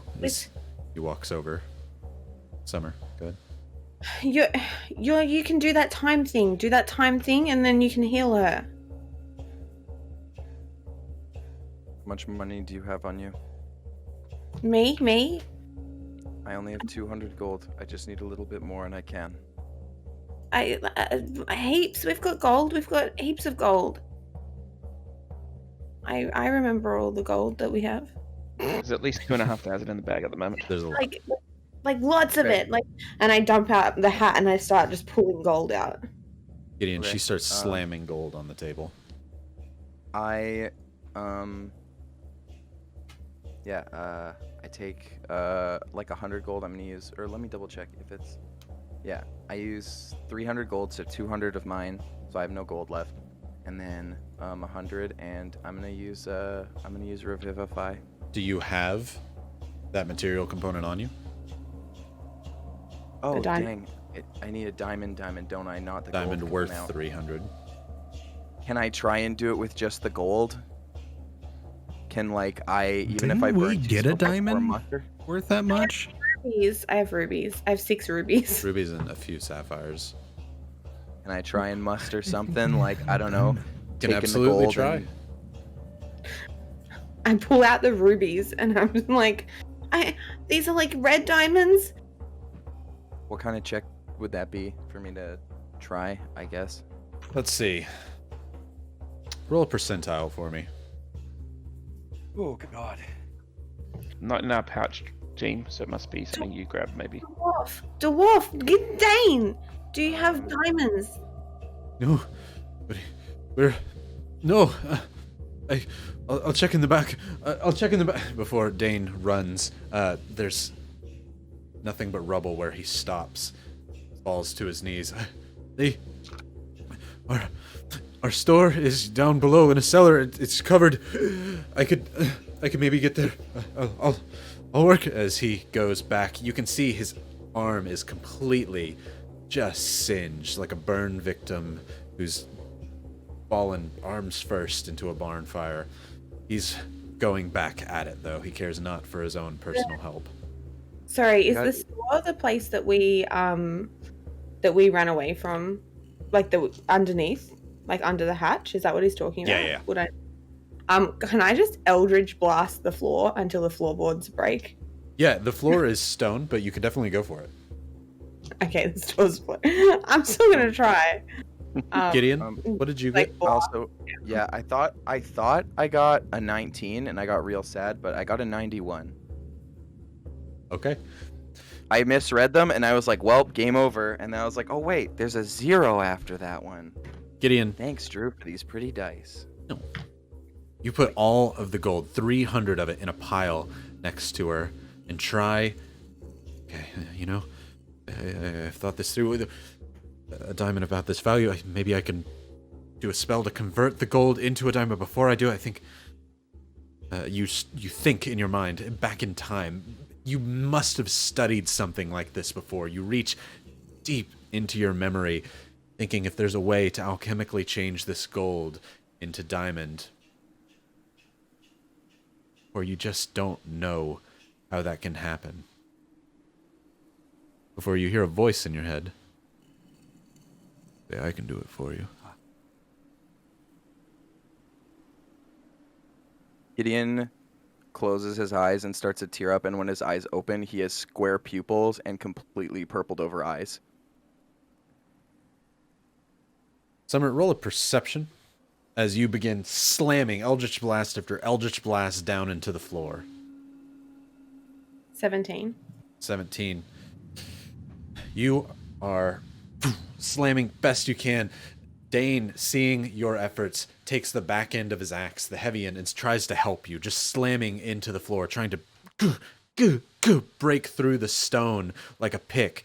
Before you look to the side, Gideon's hair begins to float above him, like in a pool of water.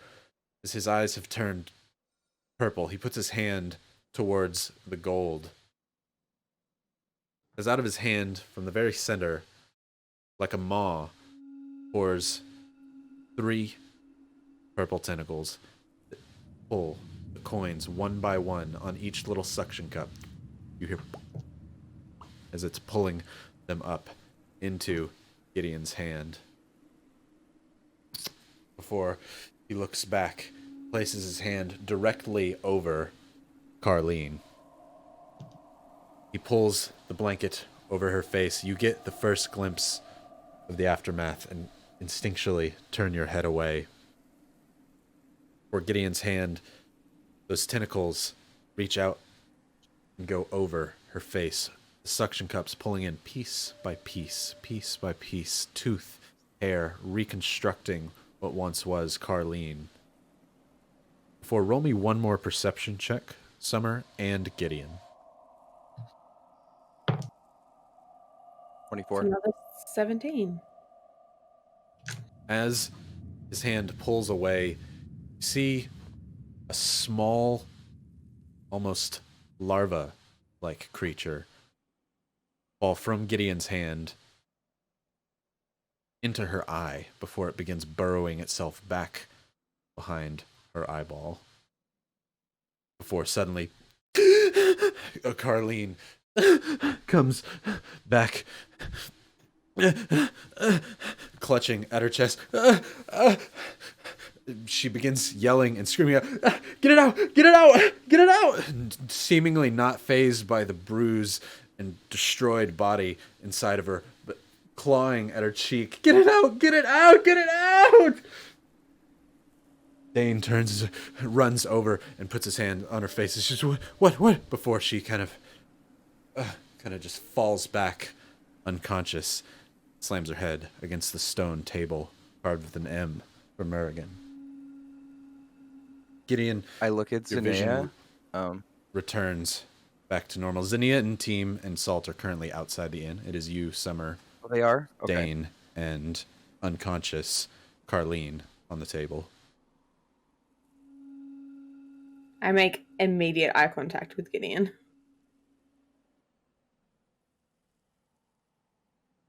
Very sick Summer. Been telling us the truth. No. I haven't. I really, really want to. But since we have time, and when Castigon comes back, I'll tell you what I can. I didn't want to lie to deceive you. I wanted to lie so I could belong. And I don't know which is worse.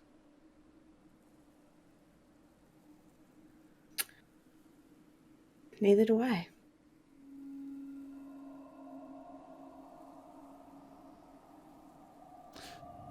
Team, Zanea, Salt. Team, you cry out and scream before looking back at the inn, destroyed and rubble. You see Salt floating there below you and Zanea on the shore. What are you doing?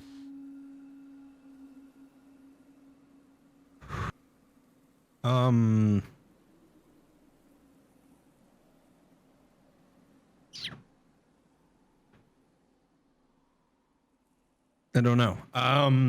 You just got rid of Ithka in one swoop, right? What a normal D&D game. Yeah, absolutely.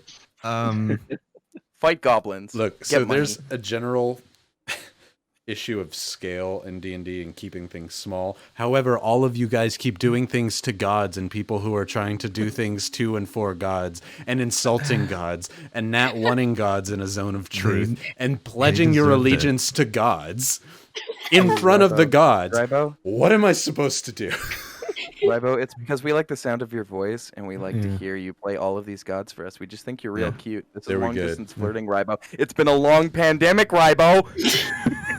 You know that when you started the Red Wagon Inn, it was going to be just an odyssey. Pure chaos. Just Just a a shit show Gods, every gods, night. Eldritch horrors. Everything is going to shit.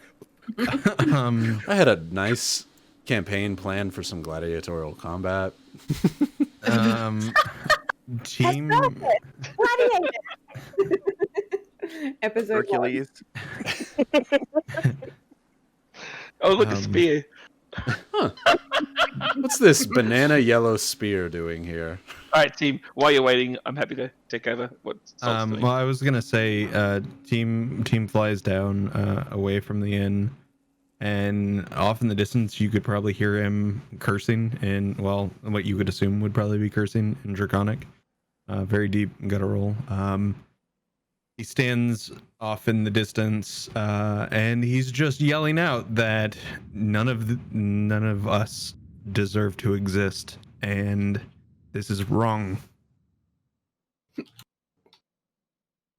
Are you back on shore now, team?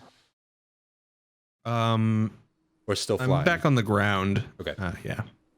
You fly back over to the beach, a little far away from Zinnia. Zinnia, you see him coming, and you think he's going to come to you, but he kind of just goes off a little bit up the shoreline by himself, maybe about 100 feet away, as you just hear him yell and scream in draconic, deep, angry words. Salt, you said you had something you were doing? Sure. So, internal monologue. Salt sitting there, wondering. I just can't do anything. It never works. And you hear another voice. You're just always useless. Look, you've done nothing. I mean, God, do you even try anymore? If anyone was able to see Salt's face, it goes through a few really weird facial expressions before a smile comes back on in Salt's face, and he flies back towards Zinnia. Zinnia, as you're sitting there, you see Team fly off on his own, where Salt flies over slowly, hanging off of his spectral tail before landing next to you. Salt, you see Zinnia there with a bowl, a collar, and a dragon's scale. Oh my God! So much happened. What have you got there, Zinnia? Oh, is that? No. I just saw Team. Didn't he get rid of a dragon? That was amazing. I mean, wow. What happened? I feel like I came on the tail end of everything. Ha! Like I did. Ha! That's a good one, Zinnia. I mean, seriously, I just came in on the tail end too. But look, there was Ithka, and I confronted her. She just whacked me away because I guess I'm a little bit small. Maybe I can get the biggest team and it'll be a lot better. And then Team went up there and went, whoo! And she's gone now. And I don't know where everyone else is. But are you okay? Yes! Don't ask me how. She lets out a heavy sigh of relief, and she's gonna check. Just like when you see a kid you're needling, you check and you spin them without even asking, and you check. Okay. Okay. And you heard that roar, right? Yeah, I mean, I heard a lot of things, to be honest. It's we got to get everyone together because I can't get how can I tell everyone what's going on if I can't get my story straight? If I don't even know what's going on because I wasn't there everywhere. You can see the problem fundamentally with this. Wait, what's that in your hand? Of course. Ada. That's Ada? It's not really small. What's left of him? Oh, is this like last time when Ada was a bone guy, but then he wasn't a bone guy, and now he's like a flesh guy, so they're like the bone guy? Are we gonna get a bone Ada again? Does that mean Team's gonna come back as bone? Yes, no. Oh, okay, well, let's go find Team. Yeah. Have you seen my sister, by the way? They're back there. Oh, God, she was talking to Castigon. Oh, he did come. I knew I summoned him. Maybe he just didn't know because I was over there first and not actually there. Let's go quickly check to see what's going on over there. Okay, let's go. I grab her hand and skip over towards the inn. Team, as you're cursing essentially existence at this point, you look over and see Salt and Zinnia heading towards the green dissolving inn. What are you doing? As he's cursing, he probably came upon a dead person that just got hit in the crossfire. And he's just on his knees and he's crying. Team, roll me a history check. That is a 18. 18. You come across a small halfling's body. Mangled and covered in acid. You think, but a moment, you know this person. A daughter of someone that you know. Before, pick up her body, flip it over, and it's not. There's a different young halfling woman. And for a moment, you're filled with relief before immediately just intense internal hatred for yourself for even feeling that slight bit of joy that it could have been somebody, or that somebody else died and not someone that you knew, as you weep over this body. Salt, you and Zania run back to the inn, where Gideon, you look over at Summer still, Dane kind of continually like slapping the face of Carleen, like, you saved her, this is, where is that dragon? He instead now picks up his axe and shield once again as Salt and Zania rush into the inn. Team saved us. It looked like team saved us. She reads the room.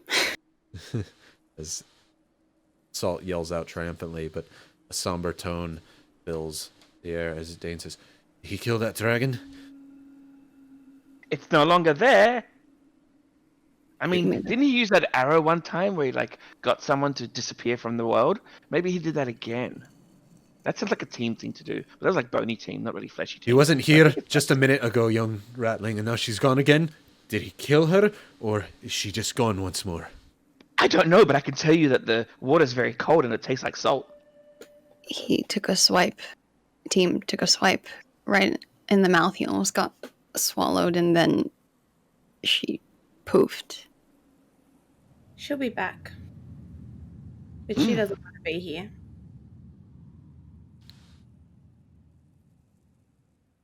You okay, sis? Where's Castigon? I don't know. But when I find him, I'm gonna chop his bloody drow head off. Wait, he's not here? I summoned him. I don't know where he's gone. Oh. Gideon?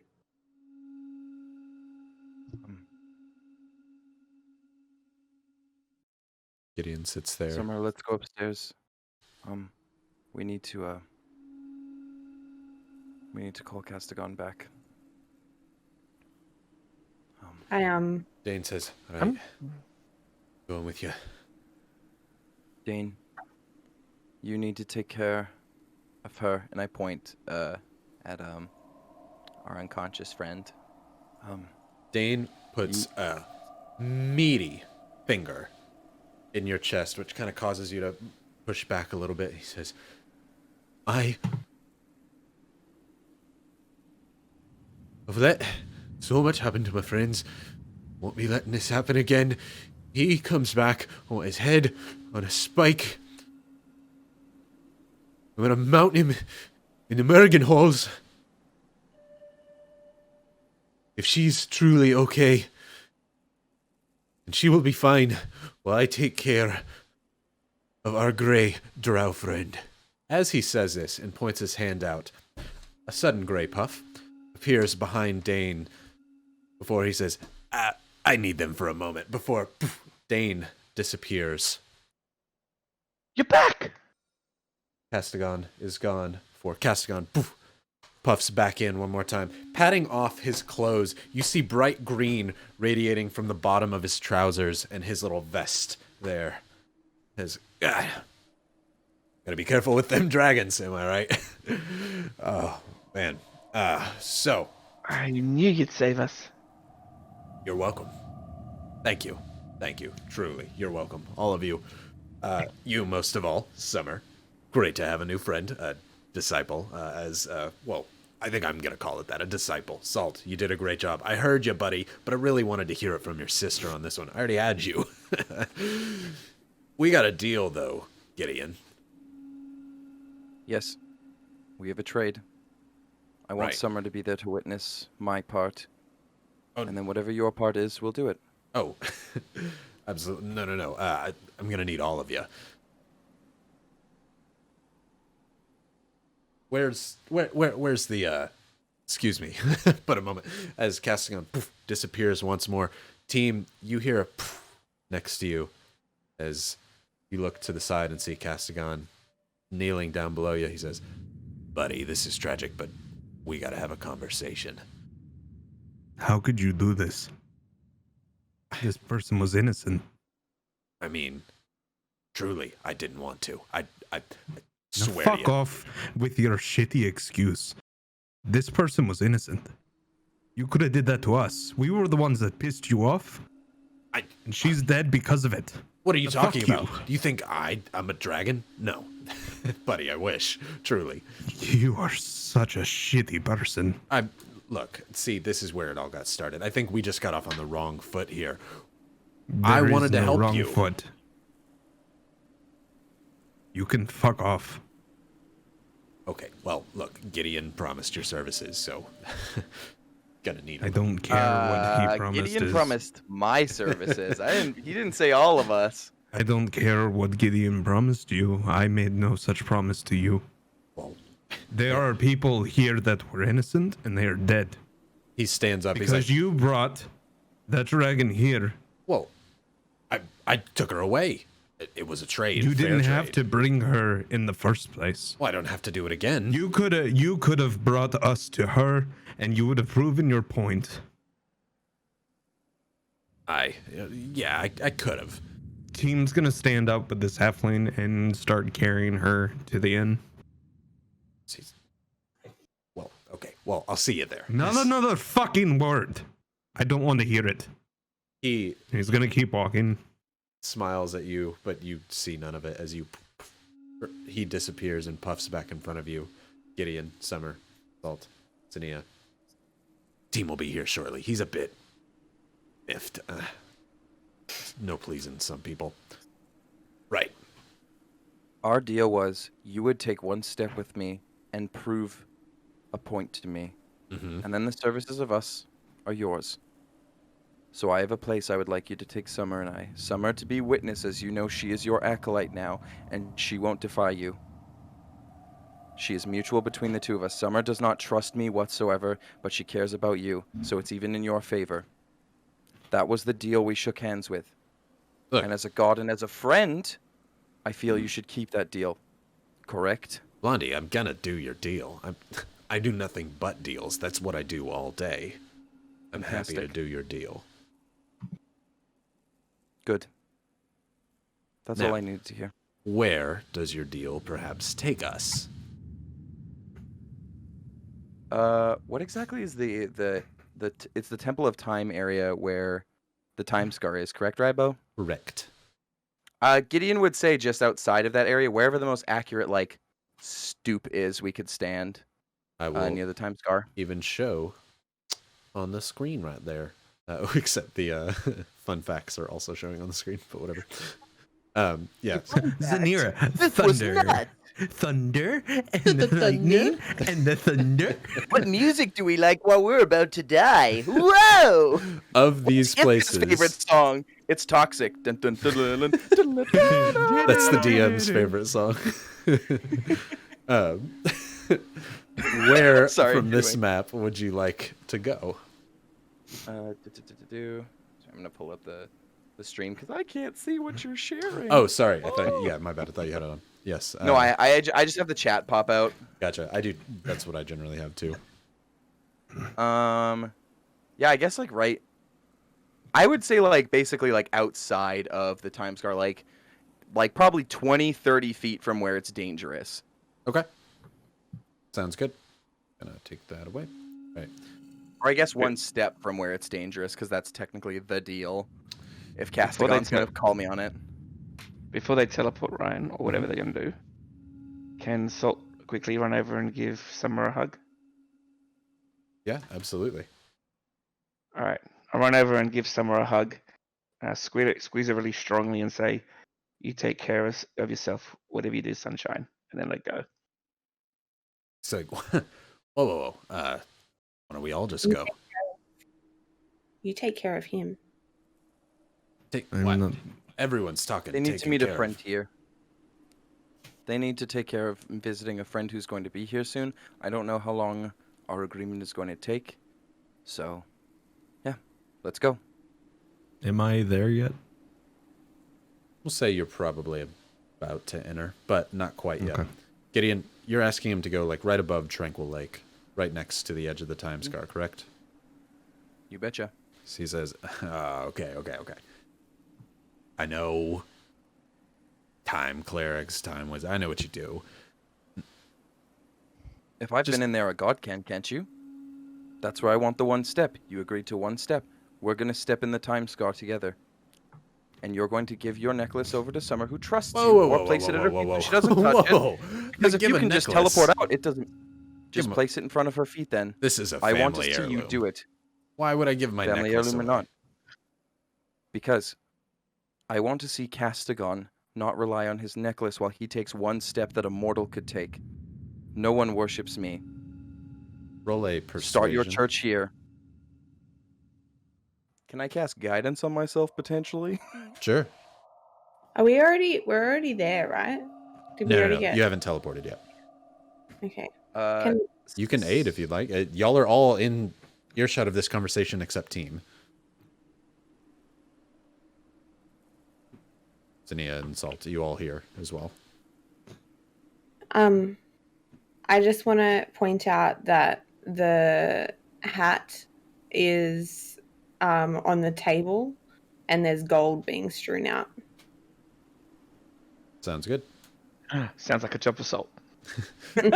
So you're gonna go grab the hat and collect the gold. Put you it know, all back in. priorities. Yeah, exactly. Also, it was a 19 minus 1 plus 2, so that's an unnatural 20 Okay. with guidance. Zinnia.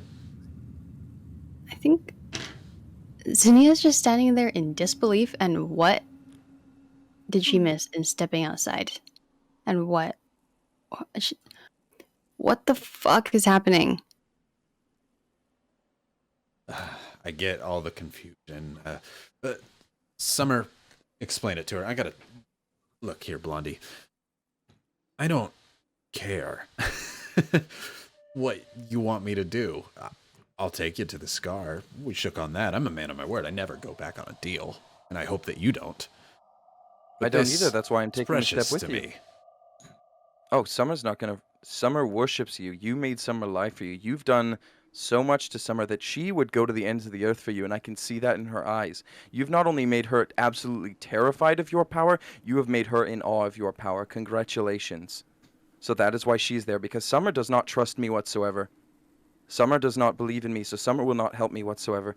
But if something happens to you, she will help you and she will save you. So it's all in your favor. I just want that one step which we shook on, which is the deal. And if you're afraid to Let's- do it with a mortal, I understand. You can break this deal, I guess, Castigon, if it makes you feel better. Happy to make the step. As Summer, he was basically saying, like, why don't you explain what's going on to them? You don't have to. He just says to, but you don't have to. Everything's gonna be fine, guys. We're gonna make it better. It'll be fine. That's right, sis. Puts the gold away. Salt's just shoveling gold. You're like, yeah, of course. Zinnia, the explanation you want isn't given to you. Summer just says, we're going to be fine before walking back over to Castigon. Castigon says, all right, fine. We'll be right back. I have great things for you. Summer, Gideon, hands. You reach out your hand. Gideon. Yep. Okay. Summer, he takes your hand. You go to grab Gideon's hand, but he literally does the, like, over behind us, like, I don't need your, as he disappears with the two of you right to the edge of the time scar. Team, you climb back over the rubble, halfling in hand, with Zinnia and Salt standing there. You see the trails of gray smoke as Salt is shoveling gold into the hat. We don't deserve to be here. Team, how did you kill the dragon? He says it again, and again, and again. You said that to the dragon and disappeared? He just keeps repeating that they don't deserve to be here. I mean, fair. If they didn't deserve to be here. Oh, hey, penguin. Penguin's beak kind of looks out. His eyes see the green like acid before he just kind of ducks back under. Cutting to Summer and Gideon as you are transported in an instant right out on the edge of the time scar. Gideon, on the edge of where you've spent many a year studying. You're on the southern edge. This isn't where the temple is. The temple stands in the very, very center. Summer, you've never seen this place before. Tall oak trees, some even redwood, kind of a mixture between the two, are off in the distance. A lake as still as a mirror's edge is right behind you, a couple of 100 feet away. It looks like a reflection of the sky itself. But when you turn to the left, you see nothing but purple-stained soil, some of it floating in the midst of the air. Some of it dyed a dark, dark black. Ruins and great stones the size of small horse carts are strewn across the landscape here. As Castigon says, all right, so walk right in. We're going to walk right out. Y'all are going to give me what I need. You bet. Just place the necklace at Summer's feet. What? That's the deal. It's not happening. Because I'll you take could just back. teleport out. Castigon I didn't need flicks it. you on the nose. Says, Fine. I do what we shook on.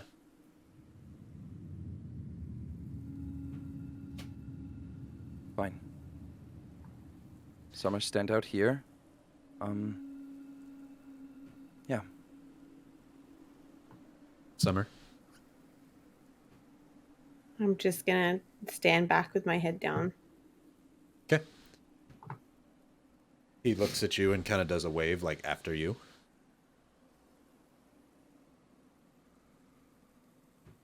I'm gonna... Is he frozen for everybody else, too? Yeah, I thought my internet died. Okay. Oh, hello! There we go. Time power! Whoever's directing this is a master of Doctor Who suspense. Ew. This is why we don't enter the time scar, guys. Oh, just sit Alex, here like you know, this. you can get a point, actually. Not a GFY. That was a good one. Thank you. Whisper, whisper, Um, whisper. Once Castigon and Gideon walk far enough that where stuff's starting to happen, because Gideon knows what's happens in the time scar, I'm going to cast Magic Circle on both of us, targeting Celestials, so he can't use interplanar travel to leave. I'm going to rip his necklace off and throw it to Summer. Okay. And I want to trap him with me in the time scar. Magic Circle is a charisma save of 15. Celestials, the creature can't willingly enter the circle. I can reverse this, though, so he can't exit. The creature's disadvantage on attack rolls, and the targets within can't be charmed, frightened, or possessed by the creature. Okay. So the second we're like everything's going down and it's a 10-foot circle, and I'm just going to hold on to him and stare at him while Gideon's eyes turn back into purple. As kind of walks strolling into the purple soil, he has hands in his pockets. As he looks around, says, look, you time clerics, you've got something new. I get it. You want to play with it. You want to show it off. What are we here for? I want you to prove that you can do what I can do. Once you've proven that point, then you're a god, Castigon, in the eyes of the one heretic who would doubt you forever. Sounds And pretty you good to fulfilled me. the deal. I like it. We're done then. As he goes to walk, that's when you immediately... Yep. A time-like circle goes to rush around him as you go reach to grab for his necklace. He rolled a 9, but he does save. I can't tell you the amount by which, without giving away certain stat block information. But he did roll under, as I looked, and when it was bouncing the numbers, I was like, oh god. Right. As you go, the circle surrounds him. Before you reach for his necklace, you touch just the corner of it, trying your best to grab it from him. As you do so, he slips back by as the circle surrounds and clasps under him, with him just outside the edge of it, as he's like, come. I'm a deal giver. You owe me. As Castigon flits over to Summer, he kind of puts his hands like on your shoulders. He's behind you. So he's like, we've got things to do. Summer, he disappears. Gideon, you're stuck currently in the time scar, absent Castigon. I'm going to use my last third level spell slot. No. Oh, he's doing it again. Bring out the The Time time Lord. Guys, time seriously, slot. time scar, don't play with it.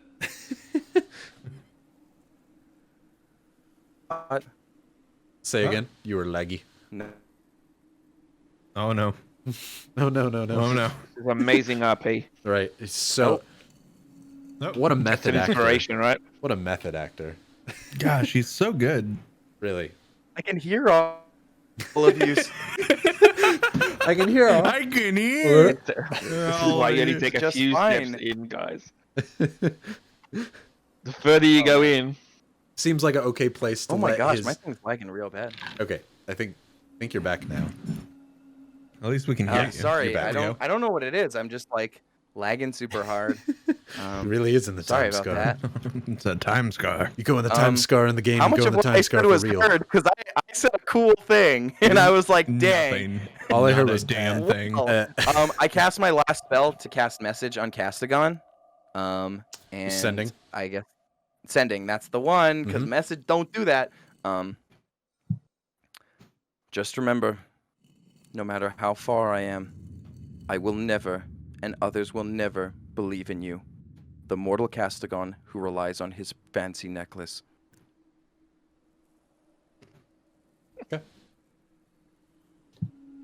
As you say that, there's a pause.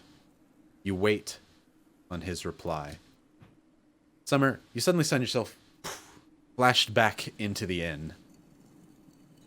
Or Castigon looks over and says, deal's a deal, we shook on it, before all four of you vanish and find yourself in the middle of a snowy blizzard. Waist deep in heavy, heavy snow. Summer and Salt comes nearly to your chin.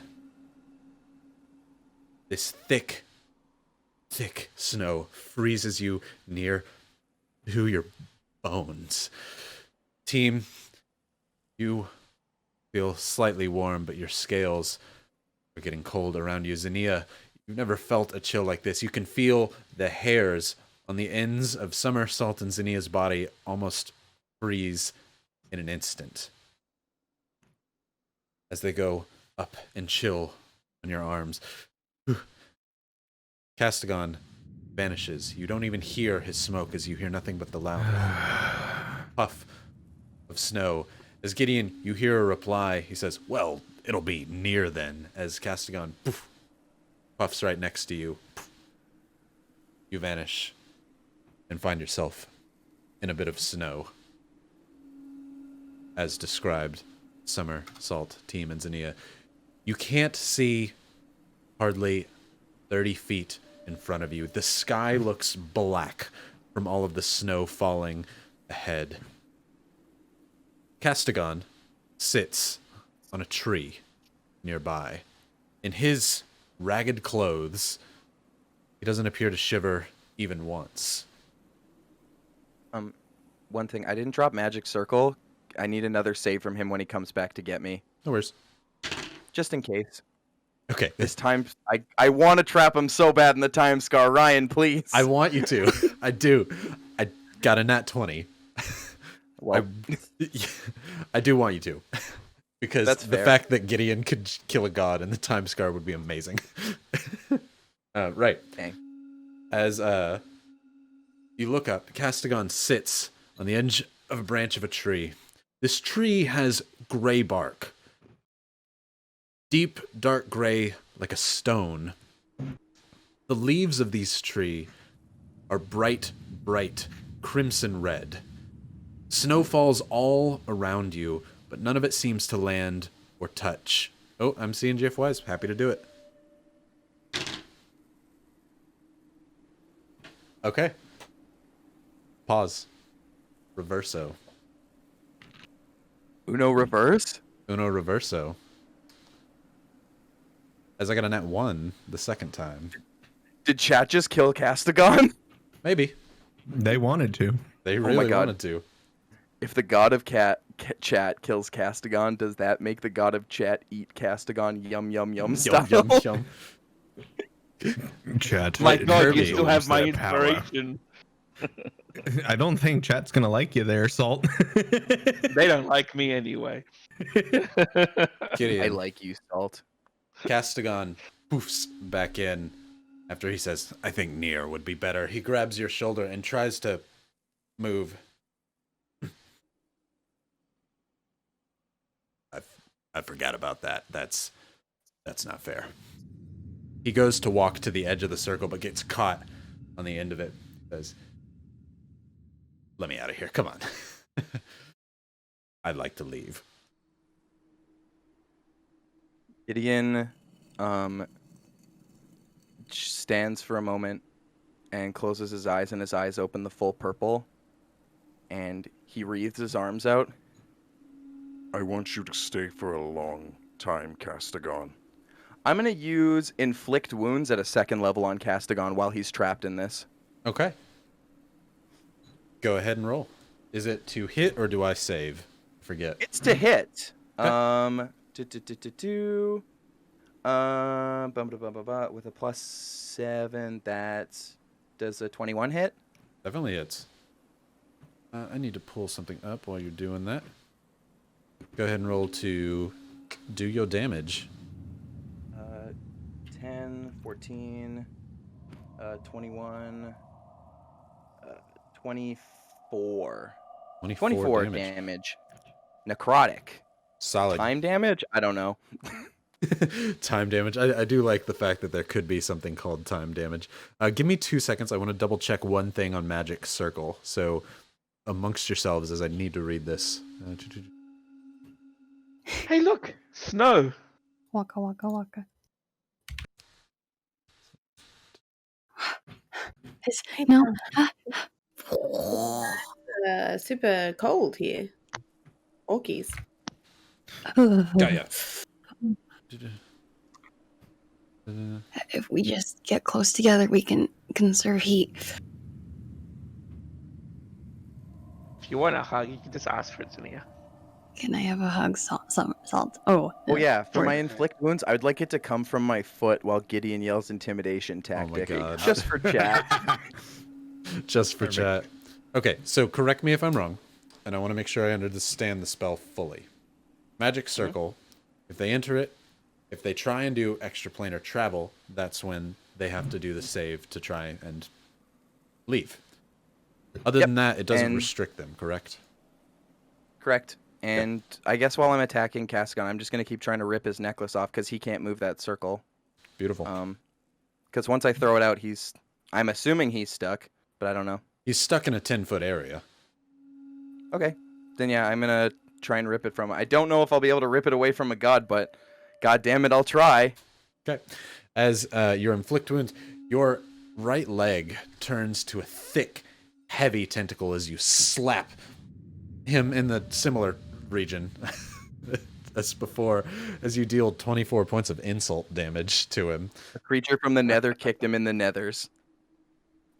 As he kind of tupples forward with it. Right. Okay. I very much applaud Gideon. Go ahead and roll But- to... I hear however or a but. Let's do a strength save. Or not a strength save, an athletics check to see if you can grab the necklace off of him and break the Oh. clasp. Natural 20. I was going to use inspiration. It's a natural 20. Beautiful. It's still -1 though. Still -1. Okay. A natty's a natty, right? A natty's a natty. Right. As Natty ice. Natty Ice. This whole thing was just to sponsor Natty Ice. The universe absolutely wants you to trap him here and just No, destroy it's Also, the read him. designs God of is I chat. applaud Gideon, roll a new character. Very good. That is the best line I've ever read. I plug Gideon, but roll a new character. It's okay, guys. Next character I make will be wholesome. I'll come back as a sentient cat Funny. named Borf. I hate it here.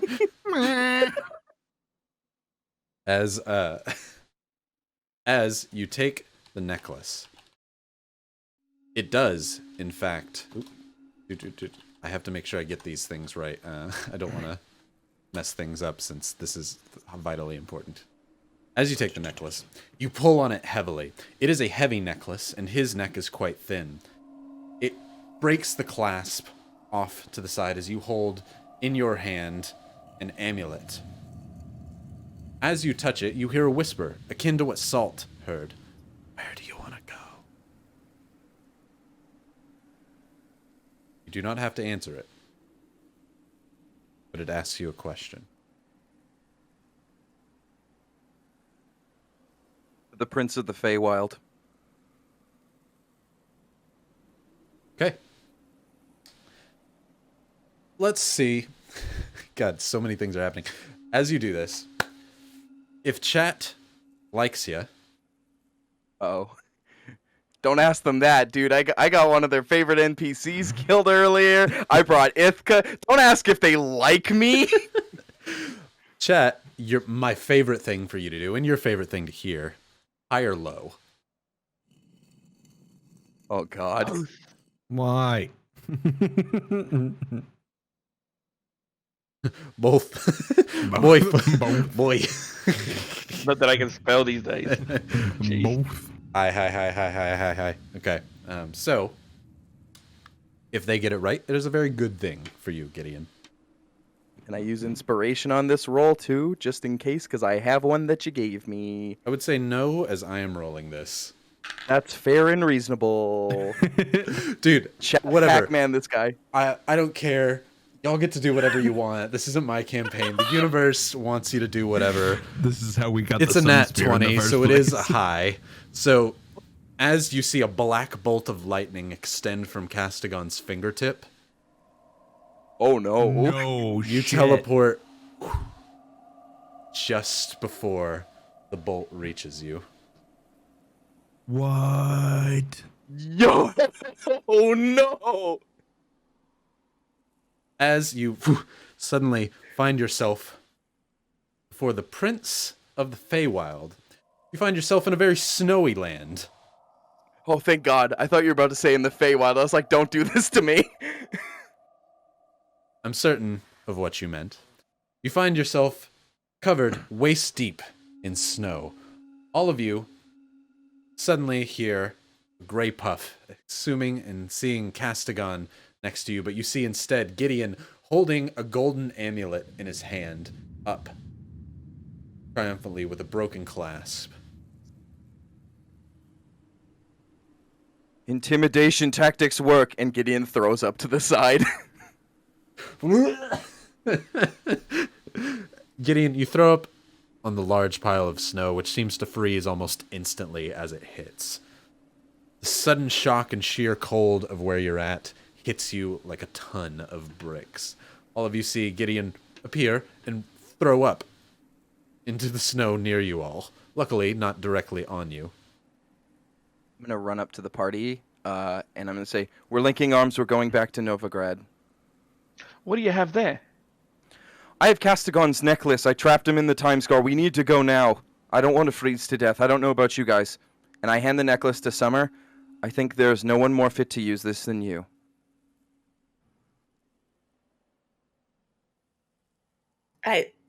Is he gonna come back? I have no idea. I've been making this up on the fly as I go. I need Ata. We will get Otta back. If you have the necklace or anything, we just need to get back to the Red I Wagon have Inn. Nothing.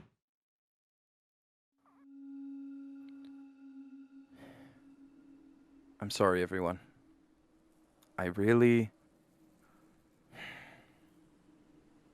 wanted to bring us together by proving we shouldn't lie to one another, that Castigon was actually our enemy. I wanted to show that we are a team and we can rely on each other and not on false gods. I fucked things up with Otta in the Red Wagon Inn, and I've been lying to all of you for some time, and I'm sorry. What have you done with Castigon? I don't care about your lies, and fuck Castigon, Salt. Because of him, so many innocent people are dead. Because of us, so many innocent people were dead, is what you said last time. And it is Make up your us. mind who you're And getting it's angry just- at. Look, I'm we all know angry you're at angry all of us. yourself at the moment. I'm angry at all of us. We don't deserve to exist. I certainly don't. But it is because of him that Ithka even got brought back. It's because I pissed him off. Ithka can go wherever the fuck she wants. I talked to her, sorry. and she had no idea where she was. I don't Can know if you we- saw that, but I talked to Ithka. Yes, Summer? Can we use our hands, or am I currently covered in snow up to my neck? It's up to your Am I neck. holding an amulet? It's pretty heavy. Yeah. I'm gonna link arms and force people together. Yes, please use the amulet. I am nads deep right now, and I know what Castigon felt like when I kicked him. Now But I let's mean, go, please. aren't I covered in snow? Can I hold anything? You are currently neck deep in snow. I don't think I would have been able to grab anything off anyone. I think I'm just like, If you want to try and get out of the snow, you can. What are you doing? You tell we me need what a you're doing. plan.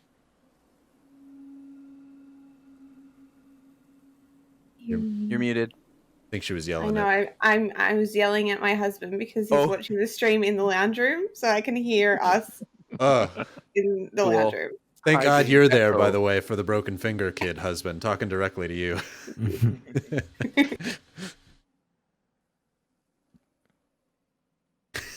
Sorry, in It's- snow, in snow. What are you doing? What are you doing?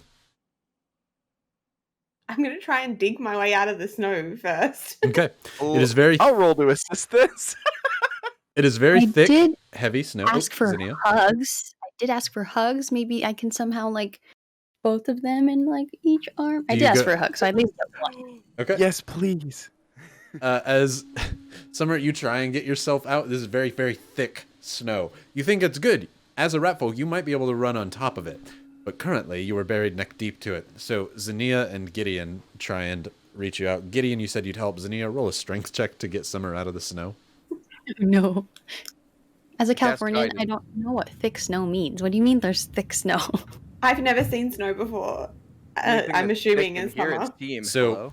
There are light types of fluffy snow that's that's freshly fallen. And then there's snow that's been there for hundreds or thousands of years and is almost like ice. Also, Is that wax what we're is in? Good for snowman making. You're in a very thick snow. It's like Team's butt. It's Ooh, thick. just a dumpster. Nice. I'm gonna get through it just going like this. Clear the snow. Clear the snow. Clear the snow.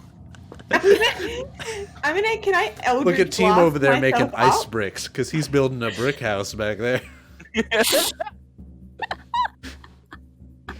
Were you Eldritch blasting the snow? I want to Eldritch Blast like jets and try and shoot myself up. You're gonna Iron Man yourself up.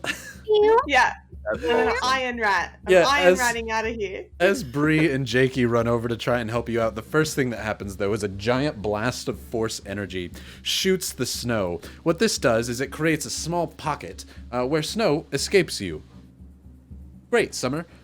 The snow goes flying. Salt, as you were also there, you suddenly find yourself like at the other end of a snowplow where snow just slams into your face as you are currently buried under snow. As Zinnia, you and Gideon stop seeing the snow kind of hit you, but before you turn and immediately change course from Summer over to Salt to help him out. I react to her action. Okay. I guess I can't really uncanny dodge it, can I? Not currently, as you were still deep in. No, alright, that's okay. I'm now buried, that's fine. Okay. Sorry, Salt. But also, ooh, cat. Cat. Meow. Don't be mad at me. Inspiration. Jeez, inspiration. Give me inspiration. You already got one. Inspiration. But I already had inspiration last time he came. I don't now. Give inspiration anymore. I'm gonna see Brie lean down, and her kid's gonna come up, clutching his finger, like, "Mom, help!" But she's like, "No, hold on, inspiration." I'm gonna name my next pet Inspiration just after this show. Inspiration, come here. Please. Come on, inspiration. Right. To Gideon, be fair, the Zinnia. cat came on his own accord. Oh, he wanted to give it. Gideon, Zinnia, what are you doing? Heading over to Salt, I would assume, but I could be wrong. Yes, but he said he would react. No, or was I that? got a reverse dig. He said he got buried. He let it happen. Oh no. Okay. Salt, hug, Salt. Zinnia, you go over to give a hug. Gideon, you help. Zinnia, roll me a strength check. Or an athletics. Guidance. Oh, guy. Team looks over at all this happening, and he just outstretches his hand and starts using prestidigitation to warm 1 cubic foot of snow around Oh them. yeah.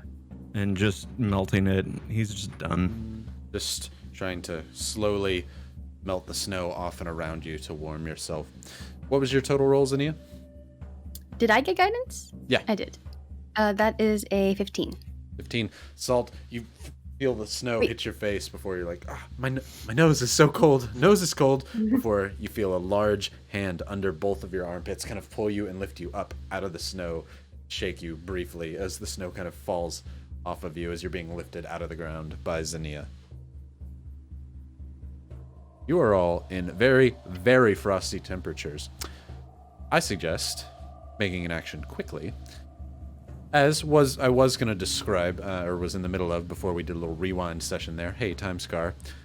The only thing that you can see around you are 2 trees with gray bark and crimson leaves. The snow seems to completely avoid them. Gideon, with your perception, actually, you notice that as soon as the snow touches the leaves, it falls off in a droplet of water before freezing the instant it hits the ground. Whoa. What are we doing?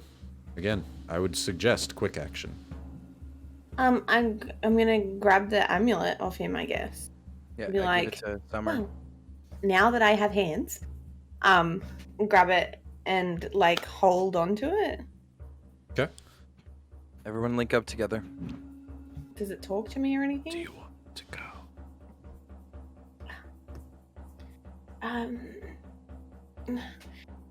Robert. Now, the amulet was once primed by its original wearer. It has not been anymore. Summer, I need you to make an int check. I guess guidance. Roll me an You arcana. know that this is happening? Since you didn't have to do that for you, I don't think you would necessarily know that this is happening, but I'll give you an arcana chance on that. Can I feel lucky? I don't know. Does chat still like you after you abandoned them?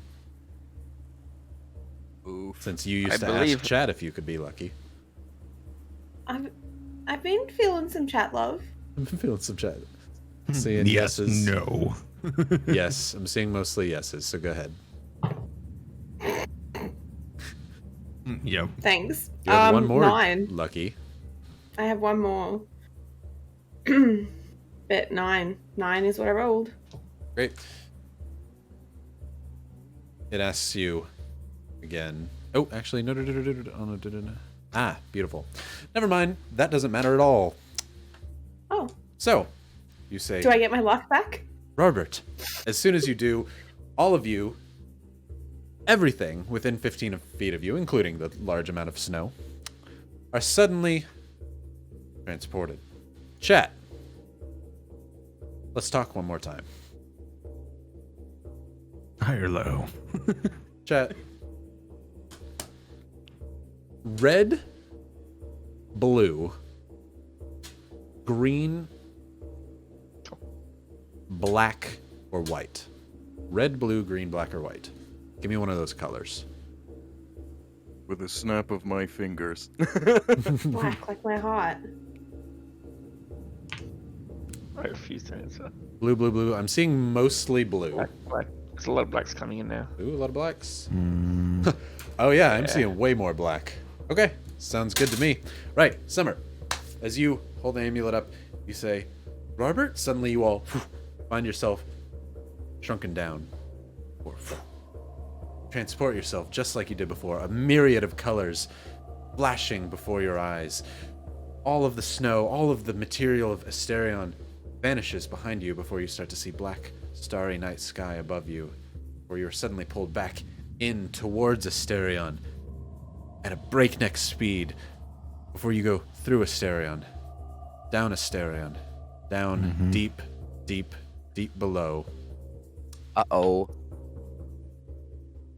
As you find yourself, all of you suddenly in a nice juxtaposition between the incredible cold of the snow around you as a wave of heat slams against your face. You look around and see nothing but pure red. The sky itself seems to be vast and covered in black, horrible clouds. The ground itself seeming to be made up of red flesh still on the bone. As you step down on the ground, you hear the bones crack beneath your feet. You hear the screams of the damned that you step upon. You hear people cry out in relief of the cold snow, the first bit of cold they've felt in a long time, as you look down at your feet and see a floor made entirely of flesh, bone, and face.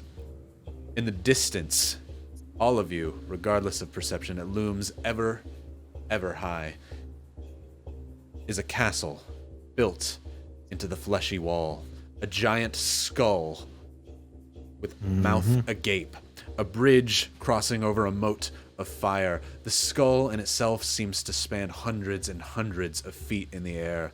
A road comes out from the mouth of the skull as you see horrible, horrible things of your imagination that you couldn't possibly have dreamt of in your worst nightmares, walking to and fro, carrying carts and bags full of bodies to and from the gates.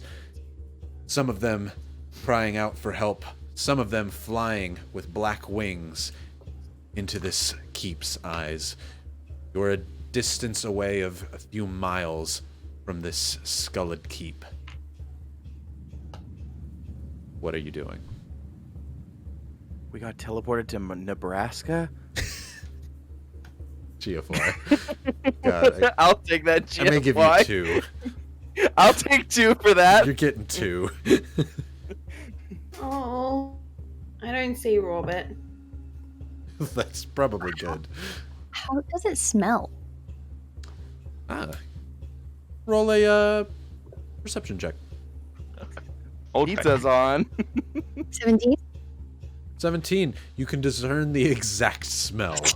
It smells very much like what it did when you helped Summer out of the rubble, where the acid touched your skin. You felt your flesh melt as you pulled the lumber off. It is iron and it is acrid. People pizza. That's I shake the amulet and like tap on it. You hear another, where would you like to go?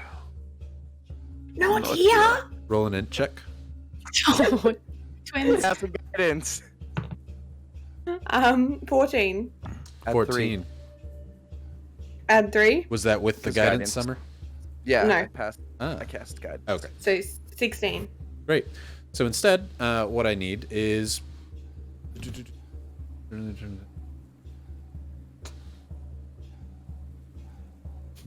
Okay, great. Who you just said anywhere but here, correct? I said not here. Great. Chat, red, blue, black, white, or yellow? Let's have team decide. He seems like he's happy at the moment. Drew is so happy right now. What a cute boy. Look at White. it. No, White, team white, says yellow, this is blue, where we blue. deserve to be. Wow. Is he listen to like Let's go, Linkin man. Park while looking out the car, like the sedan window while we're traveling on this road trip? Yup. I've become so numb, I can't feel you there. I'm seeing a lot of Pretty yellows and blues. Chat, stop it. Team, why don't you pick yellow or blue? No. Blue. Yellow. Blue. Yellow. Okay. I swear, if we go to the water plane, I will cry. That's why I don't want to choose blue. You're going yellow instead, correct? But Yeah. that place was very red. Great. As Summer, you again pull everything around you. The melted snow and a Oh, few bits God. of bone come flying whoosh through as you're being fluxed through everything. You kind of feel yourself melding with the snow, with the bone, as you pull yourself back out and around. Before Xenia, suddenly your hair stands up heavily on its end. All of you find yourself standing atop a solid cloud. Looking down, you see nothing but white, puffy clouds beneath your feet. But in the distance, you see black, thunderous clouds all around you. You hear rolling what sounds like wind, but it is thunder beneath your feet. As it gets closer, the clouds beneath you turn from white to black as you can feel the trembling shake of thunder beneath your feet before it rolls on by like a wave passing. Summer, how does that thing work? What I does don't know. it do? Let You me see take it a harder. great city, buildings spanning thousands of feet in the air in the distance. Very, very can far I- away. Can I, Summer? Can I try? No, where do you want to go? To Asterion, to Arta, to the Red Wagon Inn. That's where I want to be. You don't grab. But he's dead. God, you don't believe in amulet team. Go ahead and roll another int check. Gideon. With, with, Guidance again. with guidance. Yep. We got Nine- this time. 19. You said what he said, so Asterion, correct, team? Mm-hmm. Asterion, the Red Wagon Inn, Arta. Roll a percentile for me. Me Yep. or team? You. Rybo, please. Okay. This roller coaster, it's so fast. I want off Mr. Bones' wild ride. Do we want it to be a high or a low number? Up to you. Well, I know what the number is, but I'm just wondering I know, if it's so what good is or the bad. number? Low. Go high. I don't know what it It's- is. It's 11. 11. You suddenly find I yourself think low. whooshed back into the inn in Ashburn. As you do so, you. you hear the crashing of lumber next to you all. Heck yeah. As I like Savage stands there in the middle of the inn, looking at you all like, what the hell happened here? As that seems like a perfect place to pause for the night. Ooh, As it wee. is 11 o'clock. Oh, man. Ooh, wee. I'm very sorry, chat. Ooh, and woo. to my fellow players. Ooh, wee. Yeah. Yeah. Dungeons and Dragons, what a game, What a Man, game. we just bring just death and terror, and we're just terrible people. Jackie is muted. I think Jackie is muted. Have a drink, team. It's I fine. just need to stand and stretch, you know? Okay. I just need to get rid of all these knots that are just formed in my body from the tension that was in it, you know what I mean? How much party XP was Castigon worth? Well, Do if we you level killed up? him, might be more. But, if anything, he helped you guys. I mean, he got rid of a dragon for you. Ryan, So. stop it. Oh yeah, what a a great what guy. a what a Stop it. Ryan. I don't know what's Don't wrong let with you guys. Castigon gaslight See, me through look, you. Salt knows Castigon is Bestagon. Just don't get on his bad Salt side. is a 6-year-old rat who doesn't know who to pray to because at first he's friends with the faking who doesn't like Castigon, and then he's all like, well, But I'm I still pledge friends with the Fey allegiance King. to this Fey King, but at the same token, like Castigon's the shit. I just don't get you, True. Salt. I don't get you. Maybe if you spend a bit more time listening to me and something to live inside your own self for a while. Thank you, Salt. Come on. Salt's had the right idea. Team's just done. This is bullshit. Oh man. Right. If you haven't done so yet, as we describe all of the badness that's happened, go ahead and make sure you do your exclamation point, Lud, so you can enter for a health potion, because I think we all need a bit of healing after tonight. Gee, it's gonna be a fun recap next week. Salt. Good luck, Oh Salt. my gosh. Are we The playing a last Christmas 10 episode? episodes. What's up? It's the week after. Are we playing a Christmas episode this Next week? week is the last one of the year that's of Red Wagon Inn. Then we're going to do a Christmas episode on the 22nd, and then we're going to take a break on the 29th and be back in January. So what a great place to have close to the last ones for the year. And we'll start back up in January. Brie will be, I guess, having a kid or something. I don't know. You might be busy. You know. I don't We'll know. see. Who knows? Might be. We'll see. So while Brie is gone, we are going to have a few guests that are planning to help host, as well as sometimes just the four of these kiddos getting up to no good. I honestly, I always thought Salt and Summer were the troublemakers, but Gideon, in one episode, has just outdone it. Yep. Yep. I think after like dying so many times, he's just like realized He's what's had important in enough. life. You know what I mean? Yeah, Yeah. you know, like the GM wanted to kill me so many times, so many death saves. I was like, you know what, Ryan? Roll me a death save. Dude, every roll I had tonight was like nat ones and nat 20s when it was like, okay, so See- the universe is deciding for me. I'm just along for the ride on my overall plans for this campaign. That's how we got the Sun Spear in the first place. True. Was that same exact happenstance. Oh my Me, gosh. Trevor. We're lucky. I'm the god now. Oh, You literally were about to get well- hit by a disintegrate, by the way. Oh yeah, you know what? That checks. That checks. it looks like everybody's entered. Let's do it. Let's give it away. Let's do it. Come on. Azure As you do. Dudes. Azure Dudes. As a root. I As bet- a root. I bet Azure Azure Dudes Dudes. voted blue. One Oh, jolly get goodness gracious. drowned in the plane of water. By the way, great call on not going blue. I'm team. coming back. I'm coming back as a Triton. I'm leaving this party and I'm coming back as a Triton. Just make sure you've got wings so the cliff boss doesn't affect you anymore. Nope. He's like a manta ray Triton.